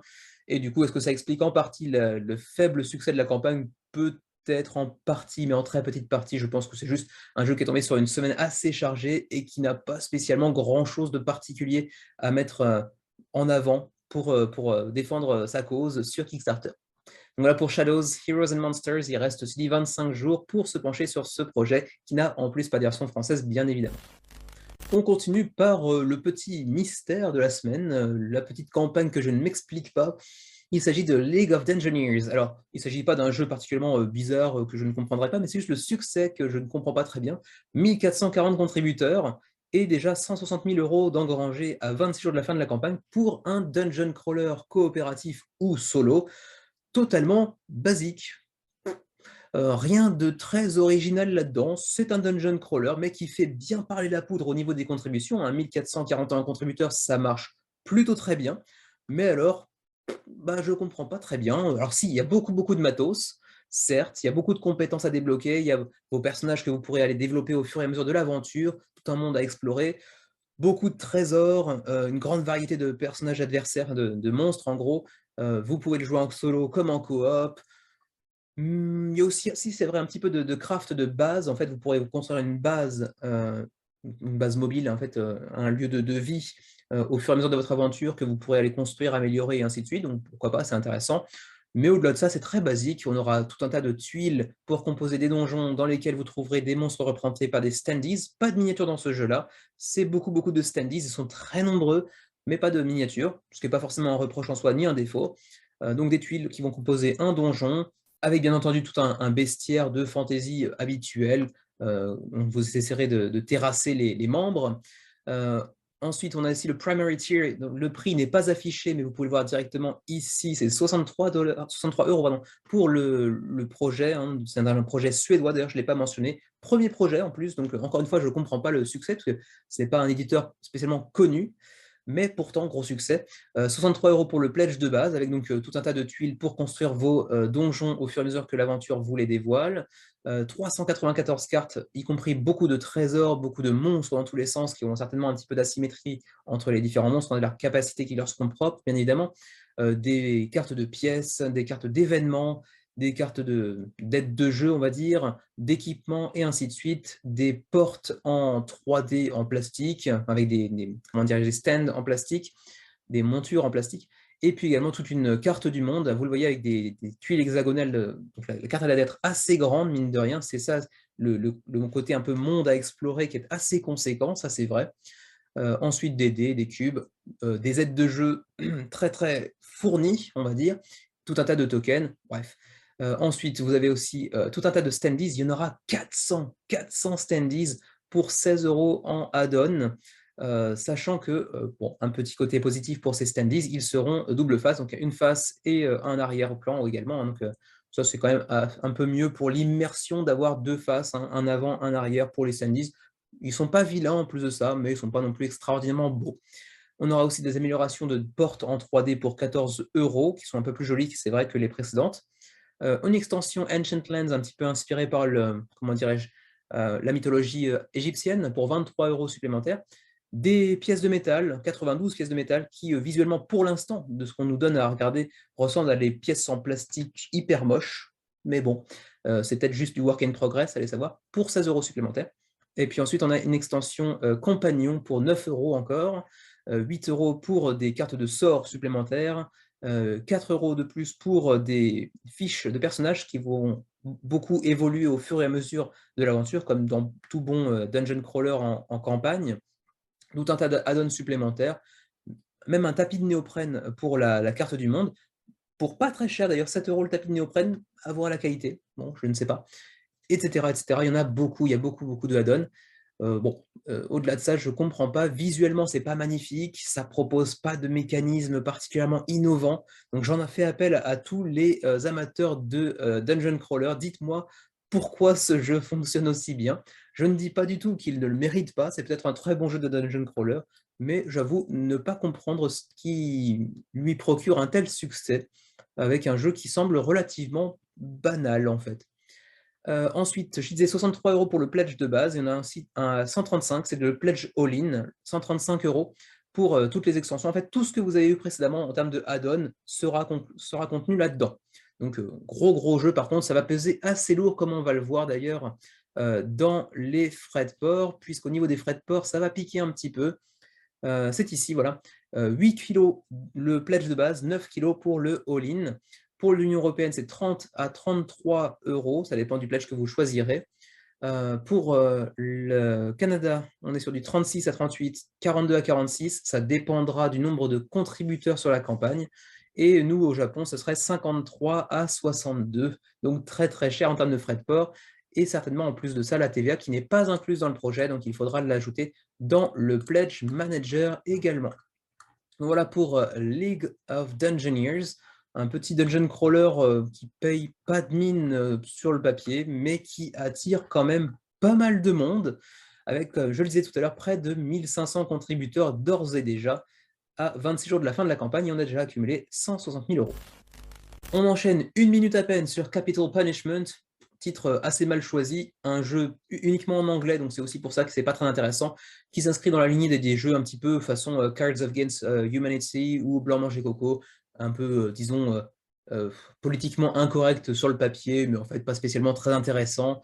24 contributeurs uniquement, bon, on ne peut pas passer trop de temps là-dessus. En gros, vous aurez des questions, par exemple, qu'est-ce qu'il y a de pire, les gens qui mangent la bouche ouverte, hein, ou les voisins chiants, et vous allez devoir débattre et juger de la personne qui aura le mieux su convaincre ses auditeurs. Voilà, pas très intéressant, et ça coûte en plus 25 € pour des cartes qui n'ont aucune direction artistique. Voilà, pas intéressant pour dessous, et en plus de ça, pas disponible en français. Donc bon, allez voir si ça vous intéresse éventuellement ce genre de jeu d'ambiance. qui nécessite une certaine capacité d'argumentation quand même, hein, pourquoi pas, mais sur des sujets qui ne sont pas spécialement très intéressants au demeurant. Je trouve même pas les frais de port, donc on va passer directement. Voilà, 24 contributeurs pour Capital Punishment, ce qui ne devrait pas attirer grand monde, donc je passe très très rapidement. On continue avec Word Explosion, qui est mal tombé, hein. Il est tombé sur la semaine de Alice in Wordland et Illiterati, donc deux jeux avec des lettres bien plus intrigants, bien plus intéressants, bien plus innovants que ce que peut proposer Word Explosion, qui en plus n'est disponible qu'en anglais, donc évidemment, comme le jeu précédent, je vais passer très très vite. On est à peu près à 55% du seuil de financement pour l'instant, à 27 jours de la fin de la campagne, quand même 110 contributeurs pour ce projet qui nous vient de Honolulu, donc à Hawaï, c'est pas fréquent, avec une direction artistique pas folichonne, 10 ans et plus, 30 minutes de la partie pour 2 à 8 joueurs. Il va falloir composer des mots. Ce n'est pas un jeu en coopération cette fois-ci, mais bien en compétitif. Vous allez vous envoyer des mots à travers la tronche avec des cartes pas spécialement très jolies et des cartes d'action avec des pouvoirs, des compétences un petit peu particulières qui vont venir renverser un petit peu le cours du jeu parfois. Mais bon, au-delà de ça, rien de très particulier. 22 € le jeu de base ou 5 $, pardon, 5 $ si vous prenez le jeu en print and play, 40 si vous en prenez deux, et ainsi de suite, et ainsi de suite. Et après, il y a des pledges mécénat, pas spécialement intéressants non plus. Pour ce qui est des frais de port, quand même, hein, juste par curiosité, on est sur du 16 $ pour le Canada, 12 pour la France, et après, les autres, il n'y a pas tous les pays, donc je ne saurais pas trop quoi vous dire. Avec peut-être aussi la TVA ajoutée par-dessus, j'imagine. Voilà pour World Explosion, qui tombe pas forcément sur la très bonne semaine pour aller chercher des amateurs de jeux de lettres. On continue avec Five Path, A Tactical Brawl. 97 contributeurs pour l'instant, avec près de 6 000 $ d'engagés, donc on est à peu près à 50% du seuil de financement à 27 jours de la fin de la campagne. Et quand même, petit mensonge hein, ici dans la description de la campagne, visually stunning, visuellement ébouriffant, impressionnant, non, juste non en fait. C'est pas vilain, mais c'est pas magnifique du tout en fait, hein. Qu'est-ce qu'ils nous racontent, ces espèces de mangeurs de papillons? Alors bon, c'est un jeu abstrait de stratégie avec seulement ce matériel, et c'est tout. Un plateau de jeu, pardon, et une vingtaine de tokens, 2 dés et des aides de jeu, et à partir de ça, c'est tout, on y va, on est parti. Donc c'est un jeu qui est relativement abordable, vous l'imaginez, parce qu'il n'y a pas beaucoup de matériel, donc c'est pas très très cher. Il s'agit d'un jeu où vous allez essayer en fait de capturer les pions de votre adversaire simplement, hein. Vous voyez tous ces croisements, ces routes qui s'entremêlent, et vous allez essayer de prendre les pions de votre adversaire en fait, hein, simplement. C'est un jeu abstrait pour 2 joueurs, 10 à 25 minutes la partie, pour 13 ans et plus, avec une rejouabilité infinie, comme quasiment tous les projets qui sont présentés sur Kickstarter, bien évidemment. Hautement stratégique, ça je veux bien le croire, c'est un jeu abstrait assez stratégique visiblement, avec comment dirais-je, une durée d'installation et de rangement très réduite du fait du matériel assez, comment dirais-je, ramassé lui aussi, hein, assez peu quantitatif, disons. Il vous suffira d'aller bloquer, enfin d'aller prendre 5 pièces, 5 tokens de votre adversaire pour l'emporter, ou alors l'avoir par chaos technique en immobilisant toutes les pièces de votre adversaire avec les vôtres. Voilà, c'est à peu près tout. Donc ça rappellera certainement beaucoup de souvenirs à des joueurs de jeux abstraits tels que les échecs et tout ce qui peut en découler en gros. Le shipping, 16 $ pour le Canada, 12 pour l'Union européenne.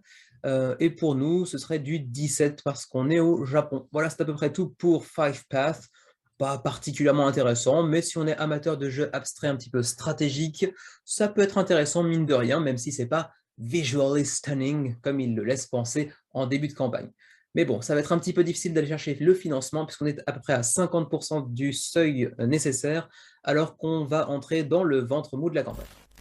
Dernière mention honorable de la semaine, il s'agit de Library Labyrinth, le labyrinthe de la bibliothèque, pour 1 à 5 joueurs, expérience de coopération pour des parties de 45 minutes, et un jeu qui vous coûtera 29 livres, donc un jeu en anglais hein, uniquement, et pas en français malheureusement, mais qui a quand même su trouver son public, parce qu'on est déjà 434 contributeurs sur le projet, avec 13 650 livres d'accumulés, donc le projet n'est pas encore financé, mais ça ne devrait pas tarder, on est à 95% du financement environ, à 27 jours de la fin de la campagne. Alors vous le voyez déjà, visuellement, c'est pas magnifique, mais bon, c'est pas non plus à vomir, soyons honnêtes. C'est un jeu qui nous vient de Decent Games, et c'est un jeu collaboratif avec une certaine petite particularité, à savoir qu'en fait, c'est très très très féministe. Voilà. Donc déjà, ça va me gonfler assez rapidement. je suis pas très amateur de l'aspect militant dans les jeux de société, j'avoue.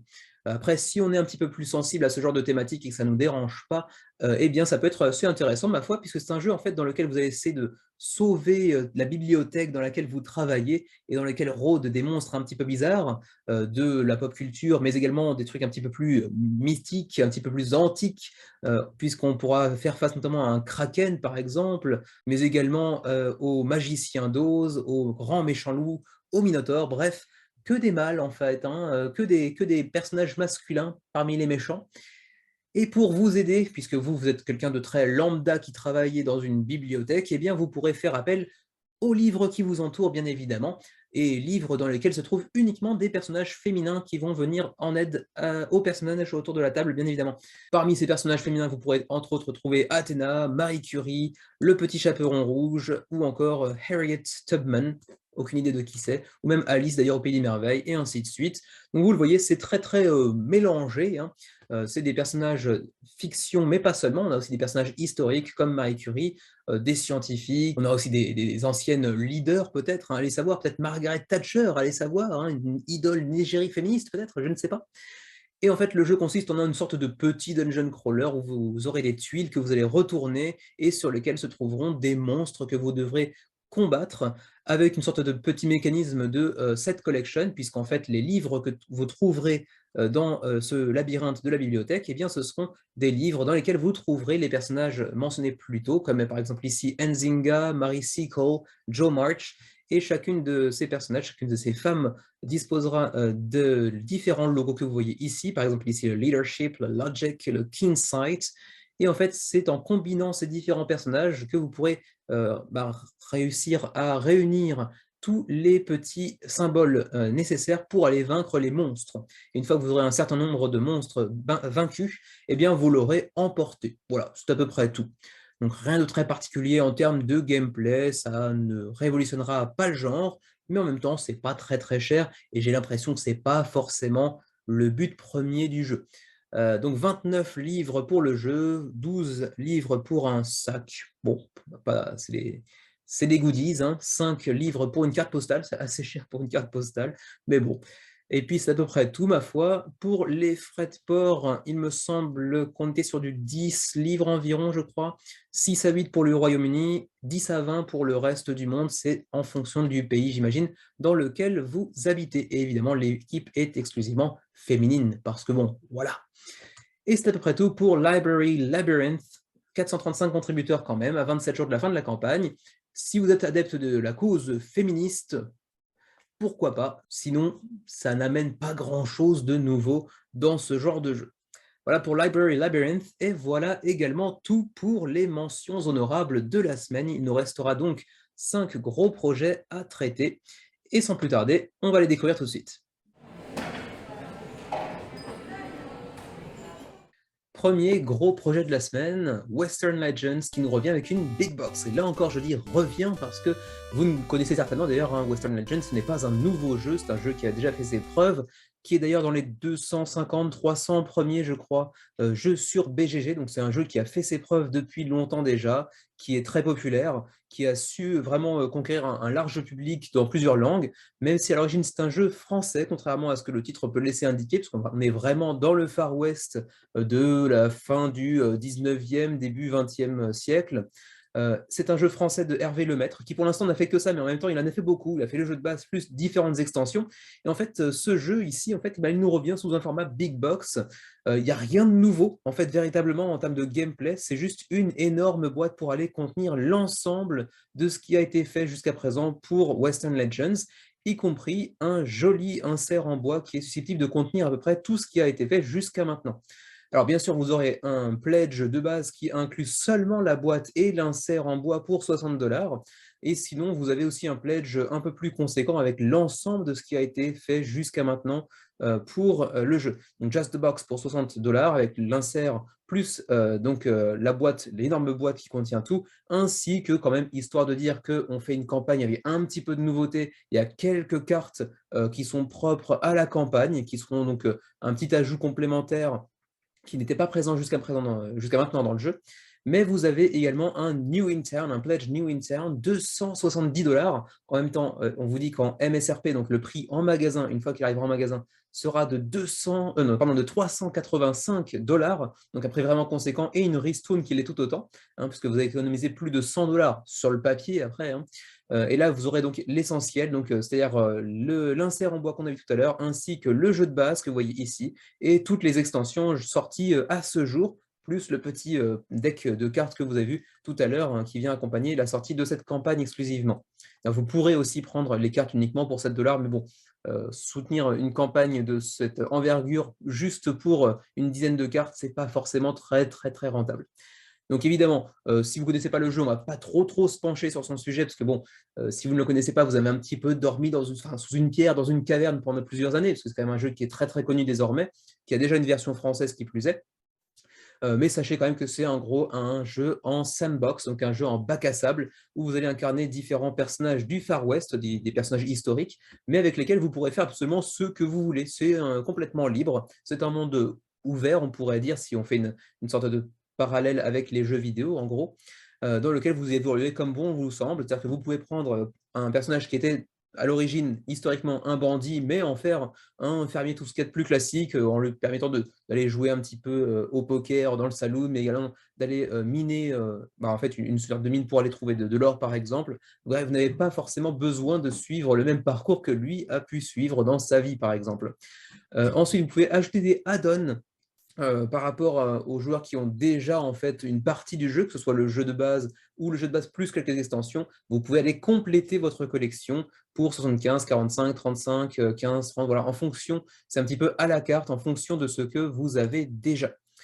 Ensuite, bon, les add-ons supplémentaires pour le matériel un petit peu upgradé avec des jetons de poker pour notamment les anti-app, donc l'extension anti-app, mais également les jetons plastiques de poker pour votre bétail, des bâtiments en 3D, etc. etc. Donc, quelques petits ajouts par-ci par-là, mais en gros, la gros de la campagne, c'est vraiment l'opportunité de prendre cette big box qui vous permet de ranger l'ensemble du jeu et ses extensions en une seule boîte, ou éventuellement d'aller prendre l'ensemble du jeu parce que vous le cherchiez, mais que vous ne l'avez pas encore et que vous voudriez bénéficier de cette offre assez intéressante financièrement parlant. Ensuite, les frais de port, pardon. Les frais de port, si vous êtes en France, en Belgique d'ailleurs aussi, c'est du 15 $. C'est assez abordable, mais attention, ça c'est pour le pledge Just the Box, donc uniquement la boîte et l'insert en bois qui va avec. Donc c'est pas forcément hyper intéressant si vous n'avez pas le jeu à l'origine, attention. Si vous avez rien, si vous voulez prendre le jeu avec la big box et l'ensemble, c'est pas tellement plus cher finalement en prix de revient pour les frais de port, parce que c'est seulement 20 $ de frais de port pour la France, la Belgique, 40 pour le Canada, ça commence à faire un petit peu plus cher, mais bon, pour une fois, on a en Europe des coûts de frais de port en fait un petit peu moindres comparativement à ceux des États-Unis, du Canada et compagnie, donc autant en profiter. Pour nos amis suisses, ce sera un petit peu plus cher, 35, j'ai essayé de passer en revue un petit peu l'ensemble de la francophonie. Pour nous qui sommes au Japon, ce serait 120 $, donc autant vous dire que pour nous, c'est pas forcément une offre hyper intéressante, puisque ça coûte quasiment la moitié du pledge all-in, donc pas très intéressant, alors que dans le même temps, la Chine est à 15 $. Nous, c'est comme juste à côté. Bon, allez savoir pourquoi. Bon, c'est pas très important, on n'était pas spécialement très intéressés ici, que ce soit Xavier ou moi-même, donc bon, pas très grave, mais quand même assez déroutant de voir des frais de port aussi différents dans une zone aussi proche, géographiquement parlant. Donc voilà pour Western Legends, je ne passe pas beaucoup de temps bien évidemment sur le jeu en lui-même, qui était déjà un jeu très connu, qui a déjà fait ses preuves. Vous avez plein de vidéos sur YouTube pour vous présenter le jeu, y compris en français, puisque c'est un jeu français à l'origine. Donc on se permet de faire une présentation très courte, juste pour cette campagne. Donc voilà, il y a déjà 2550 contributeurs à 9 jours de la fin de la campagne. On a déjà accumulé 236 000 $. C'est un très joli succès qui devrait encore grimper assez rapidement. Je pense qu'on ira certainement naviguer aux alentours de 4000 ou 4500 d'ici la fin de la campagne. On enchaîne avec Earth Under Siege Flashpoint avec un relaunch parce qu'il y a une petite erreur au démarrage, en gros, un faux départ devrais-je plutôt dire, de la part de Dark Horizon Games. Vous voyez ici deux projets créés pour la simple et bonne raison qu'en fait le premier était déjà Earth Under Siege il y a quelques jours à peine. En fait, ils avaient fait une petite erreur. En fait, les frais de port étaient directement impactés sur le niveau de pledge. Donc, en fait, vous payez le jeu plus les frais de port directement ce qui ne se fait généralement pas dans les projets Kickstarter. Donc ils ont annulé et relancé le jour suivant, je crois. Donc voilà, ils nous reviennent très très très rapidement. Ils sont déjà à près de 1000 contributeurs, alors que finalement cette nouvelle campagne, après cette annulation un petit peu rocambolesque, n'a commencé qu'il y a, je crois, 2 jours environ. Donc c'est plutôt déjà un bon départ. On a accumulé 133 000 $ sur 40 000 nécessaires, donc le jeu est largement financé. Et il reste 19 jours avant la fin de la campagne. C'est un jeu que vous pouvez jouer en solo comme à 2, 3, 4 personnes en coop. C'est un jeu coopératif. C'est un dungeon crawler, plus ou moins, mais dans un univers de science-fiction, comme vous le voyez ici, dans lequel des extraterrestres, une race extraterrestre vient essayer d'envahir la Terre, un petit peu comme les Russes ont envahi l'Ukraine récemment. On ne va pas parler de ce sujet plus que ça n'aurait aucun intérêt dans cette émission. Et vous allez bien évidemment incarner des agents secrets qui sont un petit peu le dernier espoir de l'univers, enfin pas de l'univers, mais de la Terre en tout cas, pour vous défendre face à ces dangereux envahisseurs. C'est qui plus est une campagne qui est disponible en français, au-delà du simple anglais, et même de l'italien d'ailleurs. Donc c'est un gros point positif pour nous qui sommes francophones, bien évidemment. Ensuite, vous avez un petit aperçu de la core box, donc de la boîte de base, et vous le voyez d'entrée de jeu, bon, on est sur du kilo plastique, autant être honnête. Les miniatures ont l'air d'être plutôt bien pensées, enfin plutôt jolies d'ailleurs, hein, si vous le voyez ici, là vous avez les 6 personnages que vous pourrez incarner, peut-être plus d'ailleurs via les stretch goals, j'imagine qu'on aura d'autres personnages, peut-être. Donc les figurines sont plutôt classe, plutôt bien réalisées, y compris pour les ennemis. Bon là on est sur des modèles beaucoup plus, enfin comment dirais-je, beaucoup plus nombreux, mais ce sont des copies du même modèle généralement. Mais là encore, elles ont l'air d'être plutôt très bien réalisées. Alors, si on remonte un petit peu, c'est un jeu que, oui, ici, hein, c'est un dungeon crawler. Vous allez composer votre donjon, qui n'est pas un donjon, mais un vaisseau spatial, en fait, si j'en crois les images, avec les différentes tuiles qui sont disponibles. Vous aurez un plateau de joueurs unique sur lequel vous allez bien évidemment emmagasiner des actions, hein, des points d'action que vous voyez un petit peu ici sur ces petits tokens, ainsi que des équipements que vous pourrez améliorer. Vous pourrez trouver peut-être un petit peu de loot également. Donc diverses améliorations disponibles pour tous les joueurs. Ici, il y a un autre plateau qui représente plutôt la menace adverse, plutôt. Chacun des personnages que vous pourrez contrôler aura bien évidemment ses spécificités. On l'a déjà perçu un tout petit peu, je crois, ici. On en a un qui est un sniper. Là, on a plutôt un médic, vous voyez, sa valise médicale. On aura certainement une sorte de leader également, un petit peu façon Nemesis. Les personnages auront tous une spécialisation, bien évidemment. Je disais tout à l'heure que c'était un jeu pour 1 à 4 joueurs, mais je n'ai pas précisé que c'était des parties de 60 à 90 minutes pour 14 ans et plus, la thématique étant assez mature, bien évidemment. C'est un jeu qui nécessiterait également pas mal de, comment dirais-je, d'infiltration, et les commentaires que j'ai pu en voir jusqu'à présent mentionnaient que l'infiltration était plutôt bien pensée dans le jeu. Donc à vous de confirmer derrière, je ne sais pas si on peut le tester sur TTS, on verra sur la page un peu plus bas, j'ai un petit peu oublié, mais il semblerait que ça fasse partie de ces jeux qui, comment dirais-je, qui ont une approche gameplay sur l'infiltration au sein de la base adverse qui allait être assez poussée, assez efficace. Donc les plateaux de joueurs qu'on voit ici, donc un petit peu asymétriques pour chacun des personnages. Les adversaires auront eux aussi, en tout cas pour les boss, un plateau particulier. Ensuite, la piste que j'ai montrée tout à l'heure, la piste de escalation, donc comment dirais-je, l'avancée de la menace adverse, bien évidemment.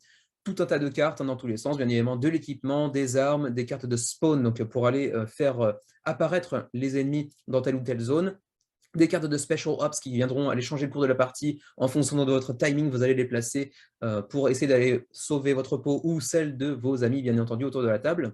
Ensuite, vous voyez ici qu'il y a, au-delà du livret de règles de base, un livret de campagne, parce que oui, il y a une campagne qui vous proposera, je crois, une douzaine ou une quinzaine de parties, je crois, mais rejouables. Hein, vous pourrez refaire cette campagne plusieurs reprises, il n'y a pas de matériel à ouvrir, pas de matériel destructible par derrière, ce n'est pas un jeu legacy.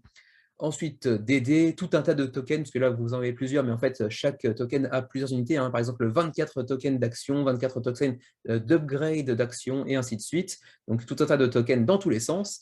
Et puis, on a aussi une extension qui n'est pas forcément obligatoire dans le jeu. C'est un pledge supérieur qui comprend donc le jeu de base plus l'extension, mais on verra les prix plus tard, qui vient ajouter encore plus d'épisodes pour la campagne, qui fait monter, je crois, de 14-15 à 20 les épisodes de la campagne, et puis qui vient ajouter tout un tas de cartes supplémentaires, mais également d'ennemis supplémentaires que vous pouvez entreapercevoir ici notamment. Donc encore une fois, très très jolie miniature. On aura un ordre d'idée de la grandeur des miniatures un petit peu plus bas d'ailleurs dans la campagne. Là encore, cette extension s'accompagne de 2 plateaux supplémentaires pour les boss adverses. Pour l'instant, pas de, comment dire, pas de signe de personnages supplémentaires contrôlables par les joueurs par contre. Je ne sais pas si ça arrivera à terme via les stretch goals, on verra bien. Pour le gameplay, on passe. Hein. Bon, on a en gros la campagne que j'ai mentionnée tout à l'heure avec donc 12 missions, jusqu'à 20 avec l'extension, c'est bien ce que j'ai dit tout à l'heure, dans lequel vous allez développer bien évidemment vos personnages, mais également votre HQ, votre, comment dirais-je, votre base, disons, et vous allez essayer aussi de hacker, donc comme des pirates informatiques, la base de données de vos adversaires pour ensuite permettre d'aller débloquer certaines récompenses qui vous permettront peut-être de faciliter la complétion d'une prochaine mission, par exemple. Vous avez un mode assaut qui est en fait un mode one-shot, hein, vous allez faire juste une partie, hein, ça a l'air d'être relativement efficace dans ce mode-là également. Et puis, il y a également un mode Extinction, pardon, qui vous propose en fait une sorte de tower defense où vous allez avoir des ennemis qui vont popper dans tous les sens, en face, à droite, derrière, à gauche, et qui vont en fait essayer de vous tuer et qui vont vous tuer. Le but étant simplement de survivre jusqu'au 10e tour, en gros. Donc bon, c'est certainement pas un mode que vous pouvez battre, mais il s'agit simplement de survivre autant que possible. Bon, voilà un petit peu des aperçus avec les gifs de ce que vous pouvez faire dans le jeu, avec bien évidemment un choix de stratégie, avec tout un choix d'équipement pour chacun de vos personnages. Ensuite, choisir des tokens d'action pour effectuer les actions correspondantes. Là, par exemple, il dépense un token de pied pour se déplacer dans cette zone. Et puis ensuite, vous aurez des tokens un peu plus offensifs, bien évidemment, hein, comme les cibles que vous avez ici, ou encore les tokens d'action offensifs, comme vous voyez ici notamment. Ensuite, vous aurez cette phase d'infiltration que vous voyez ici, où il faudra donc traverser certains couloirs, faire un jet de dés pour confirmer que tout se passe bien. On aura aussi du sabotage, vous pourrez entrer dans certaines pièces et essayer de pourrir le réseau informatique, le réseau électrique, parce que oui, les aliens utilisent également de l'électricité, comme tout le monde, hein, bien évidemment.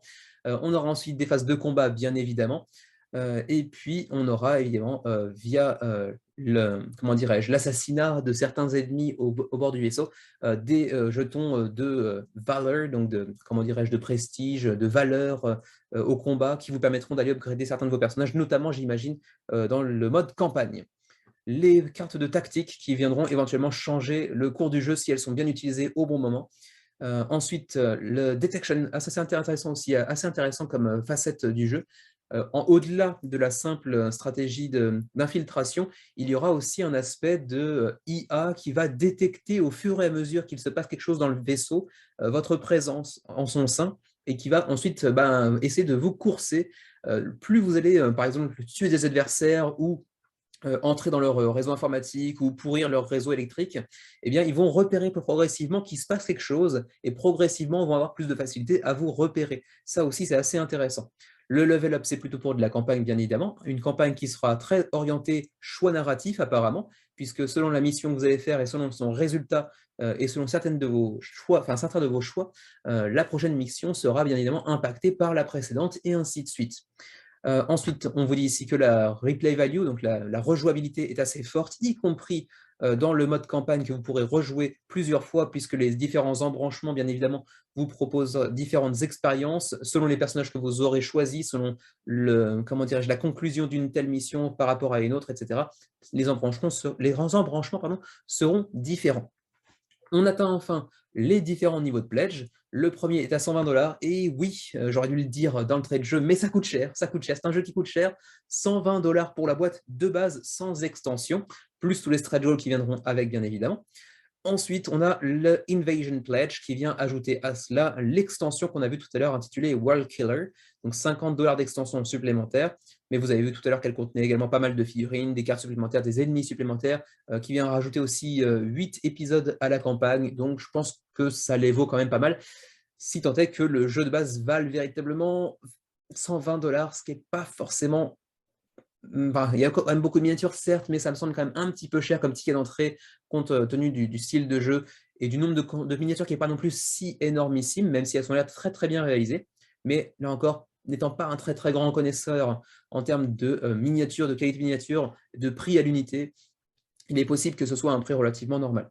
Surtout que maintenant, comme vous le savez, on a des frais, des coûts de production qui ont beaucoup augmenté depuis l'année dernière, notamment au niveau du bois, qui est l'un des composants, enfin l'une des composantes principales des jeux, en fait, des matériaux de jeux de société. Bref, je divague, je commence à digresser sévèrement, donc on va s'arrêter là. Les stretch goals, on les verra dans le suivi du menu crowdfunding plutôt. Vous avez un joli add-on aussi avec des dés en acrylique plutôt que ceux qu'on a vus précédemment. Quand même assez classieux, transparent, c'est toujours assez joli, même si ça n'apporte rien en termes de gameplay, c'est toujours assez sympa. Une petite présentation des différents personnages, bon, on s'en fiche un petit peu, c'est pas vraiment pour ça qu'on est là. Les miniatures, voilà l'ordre d'idée des miniatures, c'est en millimètres, donc vous avez aussi ce fameux robot qui atteindra presque les 10 centimètres, donc c'est quand même des grosses miniatures, même si j'ai l'impression que les personnages eux-mêmes bah, oscilleront certainement entre 40 et 50 millimètres environ. Peut-être 30 d'ailleurs pour certains des personnages, comme celui-ci qui est à genoux par exemple, le sniper me semble-t-il. Voilà, ensuite on va passer tout ce qui est vidéo bien évidemment, vous aurez toute une tonne de vidéos, mais majoritairement en anglais, je ne crois pas avoir vu de vidéos en français malheureusement. On va passer donc directement au shipping, donc les frais de port. Pour le Canada, c'est du 30 à 35 € pour le pledge incursion, donc le pledge de base, et 35 à 40 pour le pledge invasion, donc pour le pledge avec extension. Pour ce qui est de l'Europe, c'est quasiment la même chose, un tout petit peu plus cher quand même, 35-40, 40-50. Ça aussi, encore un petit peu, il y a une fourchette parce que, bon, bien évidemment, la situation du fret international ne permet pas forcément d'avoir des prix vraiment très, très précis. Et pour l'Asie, on est dans le rest of Asia de notre côté, donc ça coûte très très cher là encore.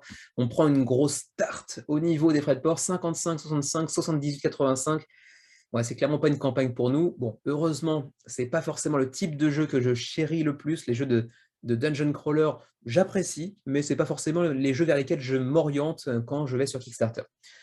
Et puis pour le reste du monde, éventuellement, si certains d'entre vous n'habitent pas forcément dans des zones très, comment dirais-je, pledge friendly, hein, je pense à toi, Expat Meeple, 110, 200, 110, 120, 175, 185, ça coûte plus cher que le jeu. Au bout d'un moment, il faut arrêter de prendre les gens pour des moules à gaufres. Voilà. Et je crois que ma foi, c'est à peu près tout pour cette campagne Earth Under Siege. Joli jeu, enfin joli projet en tout cas, qui a l'air d'être assez satisfaisant dans ses mécaniques, dans ses approches. Beaucoup de gens qui viennent tresser des louanges à son système d'infiltration, donc c'est certainement qu'il y a une raison derrière. Les miniatures sont très jolies, ça coûte un petit peu cher, à vous de voir. En tout cas, le projet est disponible en français, ce qui devrait attirer quand même pas mal de monde parmi les aficionados de Dungeon Crawler. En tout cas, près de 1000 contributeurs à 133 000 € de la fin de la campagne, ça n'a aucun sens, à 19 jours de la fin de la campagne, et 133 000 € d'accumulés. Et juste par curiosité, on va aller voir s'il y a des Français, j'imagine que oui quand même, 35 contributeurs, bon c'est pas rien, mais c'est pas extraordinaire non plus, mais ça va certainement augmenter. À vous de voir éventuellement si vous pouvez, peut-être sur Quoud par exemple, hein, le forum Quoud, aller trouver quelqu'un pour organiser un pledge groupé, histoire de réduire un petit peu les frais de port notamment. Voilà pour Earth Under Siege Flashpoint. On continue avec Sentinels of the Multiverse, extension Rook City Renegades. Donc encore une fois, comme pour tout à l'heure Western Legends, c'est un jeu sur lequel je vais finalement pas passer trop de temps, dans le sens où il s'agit à nouveau d'une extension d'un jeu très connu, moins connu que tout à l'heure Western Legends, dans le sens où il n'est pas encore vraiment arrivé en français, donc du coup il est très connu outre-Atlantique, et pour tous les amateurs, je pense, de jeux inspirés par des comics, il sera certainement connu par les fans de Kickstarter et compagnie francophones également, je pense. Mais au-delà de ça, c'est quand même une extension qui vient rajouter un petit peu plus de tout ce qu'on connaît déjà du jeu, en gros. Donc il n'y a pas grand-chose à dire. C'est un jeu de super-héros dans lequel vous allez incarner des super-héros, bien évidemment. Et vous allez bien évidemment, là encore, combattre des vilains méchants pas beaux bon, pour aller, comment dirais-je, sauver le multiverse, donc le multivers, mais également tout simplement la ville à côté de chez vous. Hein. Il y aura tout un tas de nouveaux héros, ça c'est un peu l'attrait de cette extension évidemment. Je crois qu'il y aura 6 nouveaux héros si je ne me trompe pas. On va aller voir ça un peu plus bas. Ouais, 6 nouveaux héros, ça, setback, expatriate. Certainement la fan de Expat Meeple, si tu nous regardes, Mr. Fixer, Night Mist, The Harpy, et un autre héros qui n'a pas encore été dévoilé pour l'instant. Tout ce qui est marqué ici, Redacted, ça veut dire que ça n'a pas encore été dévoilé. On aura aussi tout un tas de nouveaux vilains qui, eux aussi, ne sont pas tous dévoilés, mais on a déjà Gloomweaver, Spite, Plague Rat et The Chairman, et puis également des nouveaux environnements, donc des nouveaux lieux à aller sauver des vilains pas beaux. Rook City, donc, dont l'extension tient son nom, hein, puisqu'on nous parle de l'extension Rook City Renegades, donc le lieu principal de l'extension, mais également Pike Industrial Complex et The Realm of Discord, plus deux autres qui n'ont pas encore été dévoilés. Au-delà de ces nouveaux personnages, de ces nouveaux lieux, on ajoute aussi un nouveau mécanisme qui est le mécanisme de Suddenly, donc des cartes Suddenly qui apparaissent tout à coup et que vous devez jouer instantanément, qui pourront avoir un effet très très positif comme assez négatif. Il faudra essayer de le prévoir. On ne sait pas exactement quand ils vont sortir, mais il faudra essayer de se dire ça pourrait sortir bientôt et de jouer en conséquence, de prévoir avant que ça puisse arriver, bien évidemment. Pour en revenir au jeu et dans ses mécanismes de base, c'est un jeu card-driven, donc essentiellement basé sur du jeu de cartes, de la gestion de main bien évidemment, en collaboration entre tous les joueurs autour de la table. Il faudra donc combiner vos différents pouvoirs pour essayer de vaincre les adversaires selon les prérequis de tel ou tel lieu et de tel et tel événement qui se déroule bien évidemment dans la ville. Vous avez un petit aperçu ici de ce à quoi ça peut ressembler sur la table. Donc vous voyez pas de grands plateaux, pas de miniatures dans tous les sens, etc. Juste différents lieux, différents héros et leurs pouvoirs, bien évidemment, qui vont avec. Visuellement, ça c'est pas extraordinaire, mais ça a l'air au moins d'être facile à sortir, j'imagine, en termes de présentation sur la table. Après, est-ce que c'est vraiment à ça que ça ressemble en cours de partie? Je ne suis pas persuadé. En fait, là, je crois que c'est juste une sorte de présentation de chacun des héros présents dans cette extension, ainsi que les différents lieux et vilains que vous pourrez retrouver. Mais au-delà des nouveaux héros, des nouveaux lieux, des nouveaux vilains, qu'est-ce que ça ajoute aussi en termes de prix? Parce que oui, il faut forcément qu'on parle un peu de prix. Les niveaux de pledge sont ici. Pour ceux qui ont déjà le jeu de base, attention, je précise, il n'est pas disponible en français, donc il faudra être un minimum anglophone pour pouvoir y jouer. C'est 50$ le pledge pour l'extension uniquement. Attention, l'extension n'est pas un standalone, vous avez besoin du jeu de base pour pouvoir y jouer. Enfin, je crois en tout cas. Je n'ai pas vu quelque part qu'il y avait mention d'un standalone. Il me semble qu'il faudra le jeu de base pour pouvoir y jouer, même si c'est peut-être pas forcément une certitude en soi. 120$ pour aller chercher le pledge qui compte le jeu de base et cette nouvelle extension. Donc vous voyez ici le jeu de base qui lui-même est déjà une réédition d'un jeu précédemment sorti d'ailleurs, hein, mais qui avait fait l'objet d'une campagne il y a 1 an et demi plus ou moins je crois. Plus l'extension, plus 2 petits packs. Alors je ne sais pas trop à quoi ça correspond, ces petits Sentinels Definitive Edition Core Game Foil Set. En un seul souffle, c'est pas facile à dire. Et pareil, donc pour le Rogue City Renegades Foil Set, je ne sais pas ce que ça vient ajouter, j'ai pas vu de détails là-dedans. Un pledge à 120$, donc le même en gros, mais cette fois-ci, ça s'accompagne pas des foil sets, mais par contre de 850 sleeves, 850 protège cartes. Vous aurez toujours le foil set de Rogue City, donc de l'extension, mais par contre, pas le jeu de base et pas son foil set, bien évidemment. Donc ça fait quand même monter le prix assez méchamment. On a un plus 70$ pour, bon c'est vrai, 850 sleeves, c'est quand même assez impressionnant le nombre de cartes que peut contenir cette boîte, plus donc le foil set de l'extension uniquement.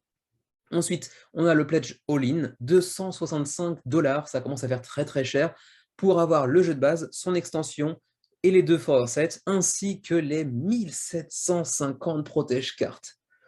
Bon, déjà, avant de pouvoir commencer votre première partie sur ce jeu, il va falloir passer 2 jours sans interruption à sliver toutes vos cartes, donc soyez préparés. Ensuite, les frais de port, vous avez aussi tout un choix de add-on, hein, si vous n'avez pas, par exemple, je ne sais pas, d'ailleurs, les protège cartes uniquement, par exemple, je ne sais pas si on peut prendre seulement les protège cartes, je n'ai pas l'impression. Donc, c'est peut-être juste pour éviter de faire des pledges groupés, ou si vous n'avez pas suffisamment de monde pour faire des pledges groupés, juste ajouter, par exemple, juste un jeu de base pour quelqu'un que ça pourrait intéresser, sans avoir à prendre l'extension et ainsi de suite. Mais bon, là, ça, je vous laisse découvrir un petit peu par vous-même, bien évidemment. Ensuite, donc, on va passer aux frais de port, comme je disais. Ce n'est pas extrêmement précis pour l'instant, mais en gros, vous avez pour chaque zone le prix pour l'extension seule et le prix pour le all-in avec le jeu de base, l'extension et tout ce qui s'ensuit. Donc, pour ce qui est l'entre-deux, il faudra taper un peu entre les deux, bien évidemment. Ce n'est pas encore très, très clair. Donc, en gros, pour la zone A qui représente l'Europe avec la Belgique, la France, mais également la Suisse, par exemple, vous serez à 36€ pour l'extension, 55 pour le all-in avec le jeu de base, l'extension et ainsi de suite. Pour nos amis canadiens, c'était... Bah écoutez, je ne trouve pas. Ah si, c'est ici. Canada, juste Canada d'ailleurs, 26 ou 39. Un petit peu moins cher quand même que les Français. Et pour nous qui sommes au Japon, juste par curiosité, j'ai l'impression qu'on est everywhere else. Donc certainement 69 à 98, ça pique méchamment là encore. Voilà, c'est à peu près tout pour Sentinels of the Multiverse avec cette nouvelle extension Rogue City Renegades. 3243 contributeurs, déjà un très très joli succès. C'était prévisible, la licence vend très bien en général.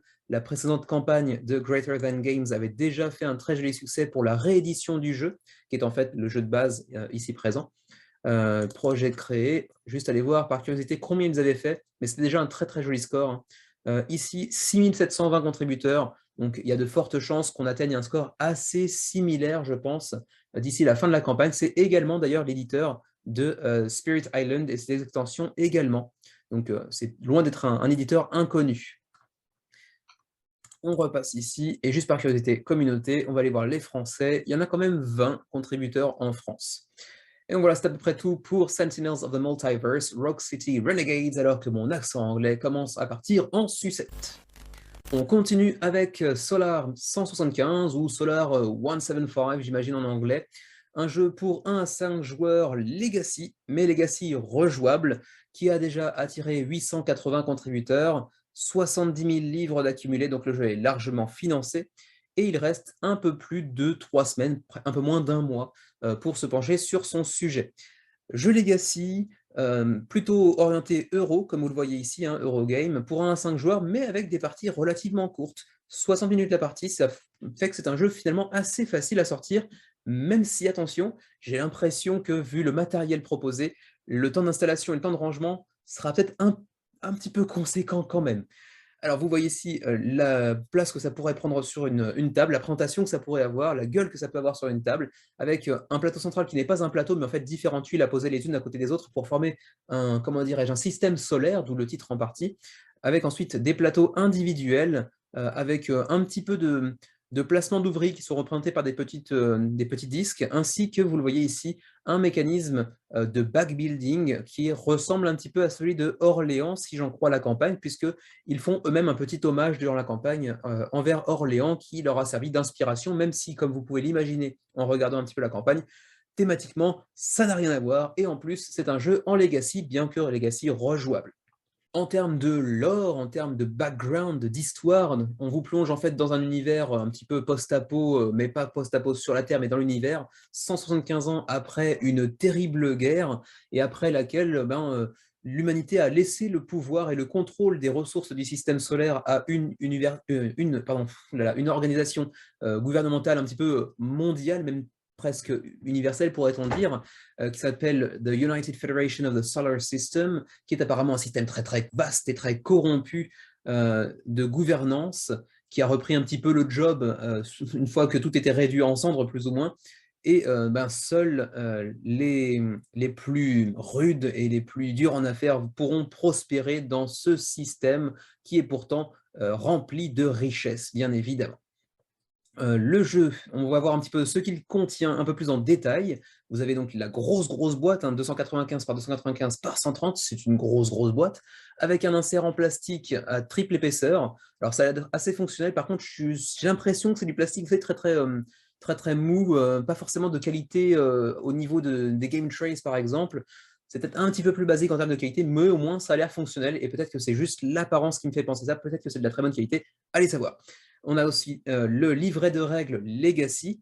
Ensuite, les différents plateaux double épaisseur, vous pouvez le voir déjà ici, pour chacun des joueurs. Il y en a donc 5, ainsi que 5 sacs dans lesquels vous pourrez aller piocher les jetons que vous y aurez précédemment mis, puisqu'il y a donc un vrai mécanisme de backbuilding, donc de construction de sacs, si on peut traduire un petit peu inélégamment en français. Et ensuite, il y a même un magazine de world building, donc j'imagine que c'est un magazine de lore, donc un livre qui vient vous expliquer un petit peu l'univers de Solar 175, avec tout ce qui a pu se passer avant le jeu, par exemple. Ensuite, vous avez un petit peu de miniatures, et elles sont plutôt costaudes, hein. Vous voyez ici, par exemple, le Titanica Elite qui fait 90 mm, on a des grosses miniatures, qui doivent être assez sympas, assez détaillées, et pas mal à peindre également, si on est amateur de peinture. Attention, d'ailleurs, vous voyez ici 5 vaisseaux, d'ailleurs 5 plateaux ici également, 5 plateaux parce que c'est la version Kickstarter, puisqu'il me semble avoir vu un peu plus bas que lorsque le jeu arrivera en magasin, il y aura uniquement 4 joueurs disponibles, si je crois, hein. Voilà, Kickstarter Deluxe Edition, vous avez tout le matériel nécessaire pour un 5e joueur, ce qui veut bien dire que, en plus on a Kickstarter Exclusive marqué partout, que le jeu sera théoriquement un jeu pour 1 à 4 joueurs en boutique. Bon, c'est un choix éditorial un petit peu bizarre que de laisser cette opportunité d'avoir un 5e joueur uniquement si on passe par Kickstarter, mais bon, pourquoi pas. Ensuite, on aura tout un tas de cartes qui vont aller composer donc, le système qu'on a vu précédemment. Ce sont ces cartes qui vont venir créer un plateau de jeu que vous voyez ici. Donc, ce n'est pas un plateau à proprement parler physiquement parlant, ce sont des cartes qui vont venir, en fait, des cartes de lieu qui vont venir donc créer ce système solaire. J'imagine qu'au moment de la mise en place du jeu, bien, certaines fois, les cartes ne seront pas dans le même emplacement, peut-être en question de rotation des planètes autour de leur soleil, etc. J'imagine, hein, mais je me trompe peut-être. On a des cités, bien évidemment, on a des factions politiques, parce qu'il y aura toute une phase aussi, tout un mécanisme de politique et de vote également, puisque vous allez voir qu'il y aura une boîte, une urne dans laquelle vous pourrez aller voter. Donc il y aura aussi tout un système d'influence entre les différents joueurs. Ensuite, on aura d'autres cartes un petit peu différentes avec des vaisseaux spatiaux, par exemple, des cartes d'influence politique, des cartes d'événements également qui viendront changer le cours de la partie, j'imagine. Tout un tas de petits tokens, y compris parfois améliorables via une upgrade qu'on verra tout à l'heure en add-on. L'urne qui est assez sympa d'ailleurs, assez classe. Et puis un stylo, là j'avoue par contre je ne sais pas très bien à quoi il sert, j'imagine que c'est peut-être pour prendre des notes dans le livret Legacy, peut-être. Et ensuite, vous avez bien évidemment tout ce qui vient ajouter du nouveau matériel en fonction de, comment dirais-je, de l'issue de la partie. Vous aurez l'opportunité d'aller ouvrir telle ou telle enveloppe pour aller influencer la prochaine partie. Mais attention, comme je l'ai dit tout à l'heure, ce n'est pas un legacy destructible, vous allez pouvoir rejouer l'ensemble. Certes, vous connaîtrez un petit peu tout ce que vous aurez vu précédemment jusqu'à présent. Donc, par exemple, si vous retombez 2 fois sur la même enveloppe, vous savez ce que ça va avoir comme changement, comme impact sur la prochaine partie, mais quand même, ce sera rejouable. Et en plus de cela, bien évidemment, l'issue d'une partie fera que les conditions, les prérequis de la prochaine enveloppe et de son contenu variera peut-être un petit peu en fonction de ce que vous aurez vu précédemment, des succès ou des échecs que vous aurez rencontrés précédemment. Et ensuite, on aura aussi 4 petites boîtes de composants supplémentaires, là aussi pour le Legacy, qui sera donc à débloquer au cours de la partie. Ensuite, pour la Kickstarter Deluxe Edition, on aura également des jetons en métal, donc une amélioration au-delà simplement du 5e joueur. On aura également des améliorations matérielles, avec par exemple ce pins de victoire, de Seal of UFSS, donc la United Federation of Solar System, en gros, plus donc ces petits jetons d'élection en métal, les jetons d'infrastructure, de mégastructure d'ailleurs, que vous pourrez construire ensemble, qui seront là aussi transformés en jetons de métal, et puis le jeton de premier joueur en métal également. Vous avez ici le all-in qui s'accompagne du Gonza Index. En fait, le Gonza Index, j'ai l'impression que c'est un jeu alternatif de dés apparemment. Gonza Index Dice Game, donc c'est un jeu dans le même univers, mais qui est un jeu un petit peu différent. Est-ce qu'il peut se jouer en même temps, s'incorporer dans le jeu de Solar 175? Là-dessus, j'ai pas fouillé assez malheureusement. Plus tous les stretch goals qui sont, comment dirais-je, rapportés au jeu Gonza Index. Hein. On aura des stretch goals pour le jeu de base, donc Solar 75, et pour ceux qui concernent Gonza Index, vous aurez ici Gonza Index entre parenthèses. Gonza Index, c'est pas très très joli comme nom. Gonza, ça me rappelle Gonzo, et Gonzo, je ne sais plus à quoi ça fait référence, mais il me semble que c'était pas très très catholique. On verra. Donc les stretch goals, on verra ça plus tard, bien évidemment. Il y a apparemment une petite mini-extension qui a déjà été ajoutée au pledge de base. Ensuite, des petites finitions au lin, etc. Bon, on aura peut-être même pour le jeu de base, c'est pas encore débloqué, je crois, ou peut-être que aussi d'ailleurs, on aura une BO, enfin, c'est même pas une BO, c'est-à-dire qu'on aura des enregistrements. J'imagine qu'on pourra entendre certains enregistrements avec des dialogues, etc., pour avoir une plus grande immersion peut-être, et peut-être également des pistes audio simplement de musique de fond peut-être. Ensuite, les Pledge Levels. Les Pledge Levels, il y en a 3. On a le Pledge de la Retail Edition, donc en fait l'édition magasin, l'édition boutique du jeu. Mais bon, si vous êtes intéressé uniquement par l'édition Retail, autant attendre la sortie en magasin. Bon, après, c'est pas sûr qu'elle sorte en français, mais je pense que c'est un jeu qui a le potentiel suffisant pour arriver en boutique en français à terme, peut-être pas en même temps que la campagne, mais à terme. Mais je pense que de toute façon, si vous êtes intéressé par le jeu et la campagne Kickstarter, ce serait dommage de se contenter de la version boutique, puisque vous pourriez l'attendre simplement son arrivée en boutique sans avoir à payer les frais de port. Ensuite, l'édition Deluxe Kickstarter avec donc les jetons de métal, la possibilité de jouer à 5 joueurs et non à 4 uniquement, pour 112 $. C'est un ajout de environ 22 $, 23 $. C'est pas excessif, mais ça ajoute peut-être aussi des frais de port, allez savoir. Et ensuite, on a un pledge all-in à 124, donc 12 $ de plus. Qu'est-ce que ça vient ajouter par contre? Là, je ne saurais pas trop vous dire, c'est pas présenté ici directement, on va voir un petit peu plus bas, j'ai un peu oublié. Alors, en add-on, on aura aussi un Recharge Pack qui servira pour le jeu de base apparemment. À quoi sert le Recharge Pack? Là encore, je n'ai pas trop fouillé. On aura ensuite des Sleeves Premium pour 6 $ avec 140 sleeves. Et puis ensuite, on va essayer de trouver à quoi fait référence ce fameux Recharge Pack. Je ne sais pas encore très bien, c'est pas écrit pour l'instant. Et aussi à quoi correspond le All-in, qu'est-ce qu'il vient ajouter de plus par rapport au Deluxe? Est-ce que c'est uniquement le Recharge Pack? Peut-être, ça fait 19 $ de différence, ce qui nous amènerait du coup à 131 $, et peut-être une petite ristourne pour obtenir le Recharge Pack. C'est peut-être juste ça, peut-être également avec les sleeves en plus, allez savoir.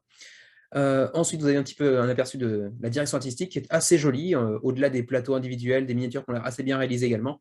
C'est un jeu qui a quand même pas mal de charme, si tant est qu'on apprécie un petit peu ce genre d'univers, bien évidemment. Alors, vous avez un petit peu le résumé de tout ce qu'on pourra faire, hein. Aller explorer le système solaire, étendre son influence dans le système solaire également. Alors, vous avez un petit aperçu des plateaux individuels double épaisseur qui ont l'air vraiment bien produits. C'est un jeu qui a une belle production, une belle valeur de production. Ensuite, on pourra aller construire des biodômes sur telle ou telle lune ou planète, avec ces petits cercles ici que vous voyez en plastique, du plus bel effet. On pourra aller ensuite miner certaines ressources sur telle ou telle planète, sur telle ou telle lune proche d'une planète par exemple, pour aller ensuite les utiliser pour construire des mégastructures, etc. Les mégastructures, on les voit ici d'ailleurs, hein. Vous pourrez aller construire des mégastructures en collaboration avec les autres joueurs, pour aller gagner des points de victoire à la fin, j'imagine. Vous pourrez aussi manipuler les gouvernements, parce que bon, pourquoi pas, après tout, ça c'est très réaliste en soi, en allant voter, un petit système de vote avec une urne, vous ferez un choix, et c'est là qu'intervient, je pense, le petit stylo, effectivement, vous aurez à cocher des cases, et ensuite à ajouter votre vote dans l'urne. Donc ça aussi, c'est assez intéressant. J'imagine qu'il y aura un petit peu de corruption. On pourra aller peut-être échanger certaines ressources contre le vote de quelqu'un, si tant est, comme c'est un vote à l'aveugle, que vous puissiez être convaincu que la personne va voter selon votre bon vouloir. À voir. Ça peut être assez intéressant de ce point de vue-là. Les miniatures, vous le voyez, elles sont quand même assez classe. On n'en voit qu'une ici, certes, on en voit une petite en arrière-plan également, mais elles ont l'air d'être assez soignées, assez détaillées. Les reviews, on s'en fout parce que là, il n'y en a pas en français, malheureusement. Donc, on va passer directement au frais de port. Il y a quand même un petit point sur Gonza Index, c'est vrai. Passons un petit peu dessus, je n'ai pas trop regardé, j'avoue. Mais c'est un jeu supplémentaire, hein, qui vient accompagner le jeu de base et qui est apparemment un jeu dans le jeu, puisque c'est un mécanisme de marché. Apparemment, vous pourrez acheter certaines ressources, j'ai l'impression. Est-ce qu'il est nécessaire dans le jeu pour accompagner le jeu de base, ou est-ce que c'est vraiment une sorte de plus dont vous n'avez pas forcément besoin? D'ailleurs, il y a un petit peu de japonais ici, c'est écrit Gonza. D'accord, assez sympa. Lyoko Travel, donc on a aussi pas mal de japonais. Il y en a encore ici d'ailleurs un petit peu à l'envers. Bon, c'est assez marrant. Bon, c'est souvent le cas d'ailleurs dans ces univers un petit peu, disons, cyberpunk, disons. Mais qu'est-ce qu'apporte le jeu véritablement? Est-ce que c'est un jeu qui vient s'intégrer au jeu de base, ou est-ce que c'est vraiment un petit jeu annexe? J'aurais tendance à penser que c'est un jeu qui entre dans le gameplay du jeu d'origine, hein. À confirmer. Là-dessus, vous me direz, pour ceux qui ont consulté la campagne un peu plus en profondeur que moi, évidemment, quand il y a une semaine comme ça avec 15-20 projets, je ne peux pas prendre tout le temps que je souhaiterais pour aller jusque dans les détails et lire les règles, etc. Les miniatures, bon, on a un petit aperçu, elles sont assez jolies, assez détaillées, comme je l'ai dit tout à l'heure. Le world building, on nous dit que bien évidemment, ils ont construit un univers, tout un univers cohérent autour de ce jeu, qui en fait certainement une expérience assez particulière, d'autant plus que c'est un jeu en legacy. Donc forcément, il y aura une progression, un impact de vos actions sur les prochaines parties. Et il y a pas mal de japonais ici, on voit Itokawa par exemple. Bon, je ne sais pas à quoi ça correspond, mais c'est un lieu dans le jeu. On a des anarchistes apparemment, donc il y en a partout dans l'univers apparemment, hein. Ensuite, on va passer donc aux frais de port, cette fois-ci sans trop s'attarder sur le reste du lore. Pour les USA, pour l'Union européenne. Alors l'Union européenne, c'est du 11 €, c'est pas très cher pour le frais de port. Ensuite, on a le Canada pour 12, donc c'est à peu près similaire. Pour le East Asia, j'imagine qu'on est dedans, c'est du 25 $. Est-ce qu'il faut ajouter la TVA par-dessus? Là-dessus, je ne saurais pas vous dire. La VAT, ouais, c'est ici. La VAT sera ajoutée dans le Pledge Manager, comme c'est souvent le cas. Vous pouvez déjà essayer le jeu. C'est écrit ici, un Play for Free. Donc j'imagine qu'on pourra le jouer. Voilà, c'est ici, hein, sur Tabletop Simulator. Je n'ai pas l'impression qu'il soit sur Tabletopia, donc il faudra forcément Tabletop Simulator pour l'essayer. On peut essayer Solar 75 et essayer aussi Gonza Index. Donc a priori, c'est bien un jeu qu'on peut jouer en standalone sans forcément jouer à Play Solar 75. La question qui reste est, est-ce qu'on peut jouer les deux en même temps en les imbriquant l'un avec l'autre? Ça, là-dessus, je ne sais pas, c'est à confirmer. Le jeu devrait théoriquement parvenir au backer en avril 2023 et vous connaissez la musique. On lance un D6, voire même un D10 pour ajouter les mois de retard derrière. Et c'est à peu près tout, ma foi, pour Solar 175. J'ai rien de plus à dire, si ce n'est joli matériel, ça donne envie, même si je ne suis pas un grand amateur, comme vous le savez certainement, des jeux qui se passent dans justement l'espace, l'univers, etc. C'est pas quelque chose qui m'attire outre mesure. Mais au-delà de ça, le matériel a l'air d'être assez soigné. C'est un jeu Legacy avec pas mal de mécanismes qui s'imbriquent les uns avec les autres, un plateau qui va certainement être amené à changer au cours de la partie, donc ça a quand même pas mal de charme. Mais bien évidemment, c'est un petit peu cher, mais encore, j'ai envie de dire, par rapport à certains autres jeux de ce même type, avec un matériel assez soigné comme ça, au final, c'est pas non plus le plus cher qu'on ait vu jusqu'à présent. Donc voilà pour Solar 175, 880 backers pour l'instant à 26 jours de la fin de la campagne, et 70 000 livres d'accumulés à l'heure actuelle. Et on termine ce menu crowdfunding de la semaine par World Breakers Advance of Kanat. Là, j'avoue que je ne sais pas ce que vous m'avez fait, je suis un petit peu surpris par la présence de World Breakers dans les plus hautes positions du sondage de la semaine. Visiblement, il intéresse pas mal de monde et c'était assez inattendu. C'est une petite campagne qui nous vient de Eli Amir, donc c'est le premier projet sur Kickstarter de World Breakers Game, donc c'est vraiment un éditeur qui se base visiblement sur cette série de jeux. Apparemment, il va peut-être produire différents jeux dans le même univers, j'ai l'impression. C'est un jeu pour 2 joueurs, un jeu d'opposition, enfin de confrontation entre 2 joueurs, avec une possibilité de jouer jusqu'à 4 joueurs, on verra un peu plus tard, qui se base sur le XIIIe siècle asiatique, mais avec quand même pas mal de fantaisie, de magie, etc. Donc qui s'inspire un petit peu de l'histoire asiatique, mais en s'en détachant un petit peu au niveau de l'univers. 302 contributeurs pour l'instant à 26 jours de la fin de la campagne, 17 000 $ d'enrangés sur 10 000 nécessaires, donc c'est financé pour l'instant. Pour l'instant, on n'est jamais à l'abri que ça annule malgré le succès, mais je ne pense pas que ce sera le cas de World Breakers. Il ne devait pas certainement viser très très très haut non plus, ce n'est pas une campagne qui vise directement les 1500-2000, donc je pense que ça devrait bien se passer. Donc, disais-je, c'est un jeu pour 2 joueurs dans un 13e century, dans un 13e siècle asiatique un petit peu alternatif, comme vous le voyez ici. C'est un jeu de confrontation dans lequel vous allez partir avec un personnage de base, un deck de base. Il y a 4 factions disponibles qui sont représentées par ces icônes que vous voyez ici. Vous pourrez prendre une faction de base ou vous pourrez aussi faire du draft en plaçant les 4 clans et en allant piocher un petit peu au fur et à mesure que vous construisez votre deck, un petit peu dans chaque clan, pourquoi pas. Et puis, il y a aussi l'option d'aller faire des decks préconstruits avant le début de la partie. Vous sélectionnez 30 cartes et vous vous débrouillez avec. Donc, jeu pour 1 à 2 joueurs, disais-je. On va reparler de la version à 4 joueurs un peu plus tard, pour des parties de 30 minutes, 14 ans et plus. Par contre, là, je ne sais pas trop à quoi ça correspond, ce 8.5 x 5. Là, j'avoue, je ne sais pas trop à quoi ça correspond. J'ai pensé à un moment, la taille des cartes peut-être. Peut-être. Vous me direz, je pense que c'est la taille des cartes, mais je ne suis pas du tout persuadé. Ensuite, un petit aperçu de ce que vous pourrez avoir comme carte, notamment en présence. Vous aurez des lieux, comme ici, par exemple, le Mesmerizing Maze, donc une sorte de labyrinthe qui est une sorte de sanctuaire, apparemment, que vous pourrez développer. Et lorsque vous le développerez, vous gagnerez plus de pouvoirs, et il faut gagner 10 pouvoirs pour gagner la partie. Vous devrez donc construire et développer certains lieux, mais également recruter différents héros, par exemple ici le Champion of the Two Men, qui auront bien évidemment différentes capacités, différentes compétences qui leur seront propres parfois. Ensuite, on aura des événements uniques qui vont bien évidemment aller avoir un impact assez conséquent sur la partie en cours. Ce seront des cartes à effet unique, donc bien évidemment, elles seront assez importantes en termes d'impact. Et puis, la première personne, le premier joueur qui pourra accumuler 10 power, donc 10 pouvoirs, ça s'appelle juste pouvoir, remportera la partie. Les pledge levels, on a un premier pledge à 30 $, c'est relativement accessible pour une copie du jeu, donc de base, hein, bien évidemment, avec toutes les cartes qui l'accompagnent, les tokens, bien évidemment.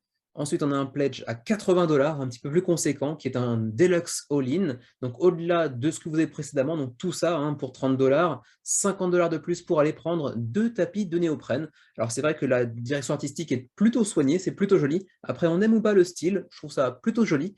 Après, ce n'est pas forcément tellement de mon style. Mais bon, ça vient ajouter, quoi qu'il en soit, 2 playmats, 2 playmats en néoprène. Donc généralement, ça fait quand même pas mal gonfler le prix. Donc du coup, 50 $. C'est vrai que souvent les néoprènes sont autour de 20 à 30 $. Donc ça me semble assez convaincant de ce point de vue-là. Plus une boîte un petit peu particulière, un petit peu plus grosse que la boîte de base. Certainement pour venir contenir les 2 playmats justement. Et puis également des doublers, donc des paquets pour aller contenir en fait les différents decks, j'ai l'impression, de cartes. Un pledge de 300 $, mais là, c'est pour aller chercher un prototype, une copie prototype, mais avec bien évidemment les deux playmats au choix parmi 4 et les doublers, etc. Mais bon, là, c'est plus, encore une fois, ça rentre dans les pledges un petit peu mécénat, vous donner un peu plus de thunes pour avoir une sorte de petite exclusivité, de pouvoir jouer à un prototype qui est certainement un peu plus usé que si vous preniez une copie neuve. Donc bon, c'est vraiment plus pour aider, disons. Et d'autant plus que la copie sera signée par l'auteur, mais bon, au-delà de ça, c'est pas non plus très très intéressant. Et on a un pledge aussi à 400 $, ça commence à monter assez cher pour la même chose, mais vous pourrez ajouter votre profil sur une carte, comme par exemple cette dame qui est représentée sur la carte de Natty Matron, par exemple. Donc si ça peut vous tenter, si ça peut faire plaisir à quelqu'un autour de vous comme cadeau, pourquoi pas, mais ça coûte très très cher quand même. Le retail, on s'en fout. Les add-ons, vous pouvez prendre des playmats pour 20 $ pièce. Ils sont plutôt assez soignés. Et ce sont les 4 playmats parmi lesquels vous pourrez aller choisir 2 playmats pour la version Deluxe. Ensuite, je mentionnais tout à l'heure la possibilité de jouer à 4 joueurs. Du coup, j'ai l'impression que je suis passé un petit peu trop vite dessus parce qu'il y a bien un mode qui permet de jouer jusqu'à 4 joueurs. Me semble-t-il, voilà, c'est ça, ici. Donc les doublers qui vous permettent d'aller débloquer le draft à 4 joueurs plutôt qu'à 2 joueurs. Il aurait été quand même pas mal de préciser en début de campagne, en début de page, qu'il y avait quand même un mode à 4 joueurs disponible théoriquement. Un petit peu dommage, mais bon, c'est écrit quand même. Ensuite, les différentes manières d'aller jouer à ce jeu, les 3 ways to play. On a un deck préconstruit parmi les 4 decks, vous en choisissez un et vous jouez après avoir mélangé. Ensuite, on a un 3-pile draft. Tout à l'heure, je pensais que c'était 4 piles, mais non, c'est 3 piles. Vous avez 3 piles, et ensuite, à partir de là, vous allez piocher dans telle ou telle pile pour aller construire votre deck, en fait, au fur et à mesure. C'est du deck building, en gros.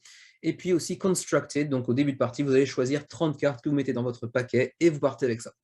On a aussi une campagne solo, avec 10 chapitres, si je ne me trompe pas, oui, c'est ça, 10 chapitres pour aller vaincre l'automate. Bon, ça a l'air d'être assez sympa. Après, il faut voir quelle est la qualité du solo, mais bon, pourquoi pas. En tout cas, c'est présent, c'est déjà ça. Et on peut déjà tester le jeu sur Tabletopia et Tabletop Simulator, les deux. En anglais, ceci dit, la campagne n'étant pas disponible dans d'autres langues pour l'instant, donc forcément pas en français non plus. Pour ce qui est des frais de port, alors les frais de port pour le Canada, c'est du 19 ou 20 $ selon si vous prenez le niveau de pledge de base ou le pledge deluxe. Donc une très très faible différence au final. En général, quand c'est le cas, j'aurais tendance plutôt à conseiller l'édition deluxe, mais là pour le coup, l'édition deluxe ne me semble pas apporter grand-chose. Il n'y a rien en termes de gameplay en tout cas, sauf ce côté 4 joueurs disponibles alors que ce n'était pas le cas dans le jeu de base. Mais sinon, les playmats, on peut certainement s'en dispenser, d'autant plus que, contrairement à certains playmats comme celui de Radlands, par exemple, qui est génial en termes de gameplay, en termes de confort, d'ergonomie, là, c'est juste un playmat qui ressemble plus ou moins à un gros tapis de souris. En gros, ça ne sert pas à grand-chose en termes de gameplay. Mais bon, c'est agréable. Pour la Chine, pour le Japon, 20 ou 40, ça double quand même le prix des frais de port. Et pour l'Europe, alors l'Europe, France, Belgique, la Suisse est où? La Suisse, je ne trouve pas la Suisse. La Suisse n'existe pas, a priori, hein. Donc l'Europe, c'est du 16-22 pour la Belgique et la France. Pour le Luxembourg, c'est 19-25. Je crois qu'on a fait le tour un petit peu de la francophonie, même s'il reste quelques pays qu'on n'a pas mentionnés, y compris la Suisse, parce que je ne la trouve pas. Ou alors j'ai peut-être juste pas les yeux en face des trous, vous me direz. Et ma foi, c'est à peu près tout pour World Breakers Advent of the Canet.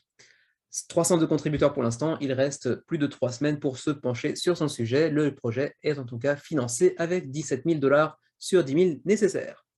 Et ma foi, c'est à peu près tout pour cette semaine, une semaine assez chargée, vous l'avez vu, avec pas mal de projets, pas forcément la semaine la plus intéressante en termes de projets véritablement, j'y ai pas trouvé de projet qui, moi, m'attire particulièrement, mais au-delà de ça, c'est une semaine assez lourde, avec beaucoup de projets. Donc vous me direz ce que vous en pensez, lesquels vous ont séduit, lesquels vous avez déjà backé, lesquels vous ont fait réfléchir à l'éventualité d'un back potentiel. Et puis, bon, mettez tout ça en commentaire, en plus du petit like habituel, peut-être de l'abonnement. Si vous n'êtes pas encore abonné à la chaîne, on s'approche progressivement des 1000 abonnés. Ça nous ferait extrêmement plaisir de vous compter parmi nous, bien évidemment. On se retrouve donc très prochainement. Là, à l'heure où j'enregistre cette vidéo, ce n'est pas encore posté, mais ça devrait l'être au moment où le menu est déjà en ligne sur la chaîne, quand vous regardez cette vidéo. Le patron l'addition du mois de février, donc notre bilan ludique du mois de février, nos tops, nos flops, qu'est-ce qu'on espère sortir pour le mois prochain, et ainsi de suite. Et puis, certainement une vidéo de Xavier dans quelques jours, et une ou deux de ma part également d'ici 1, 2, 3 semaines. On verra comment ça se passe sur le long terme. Allez, je vous laisse là, portez-vous bien, passez une bonne semaine et à la prochaine.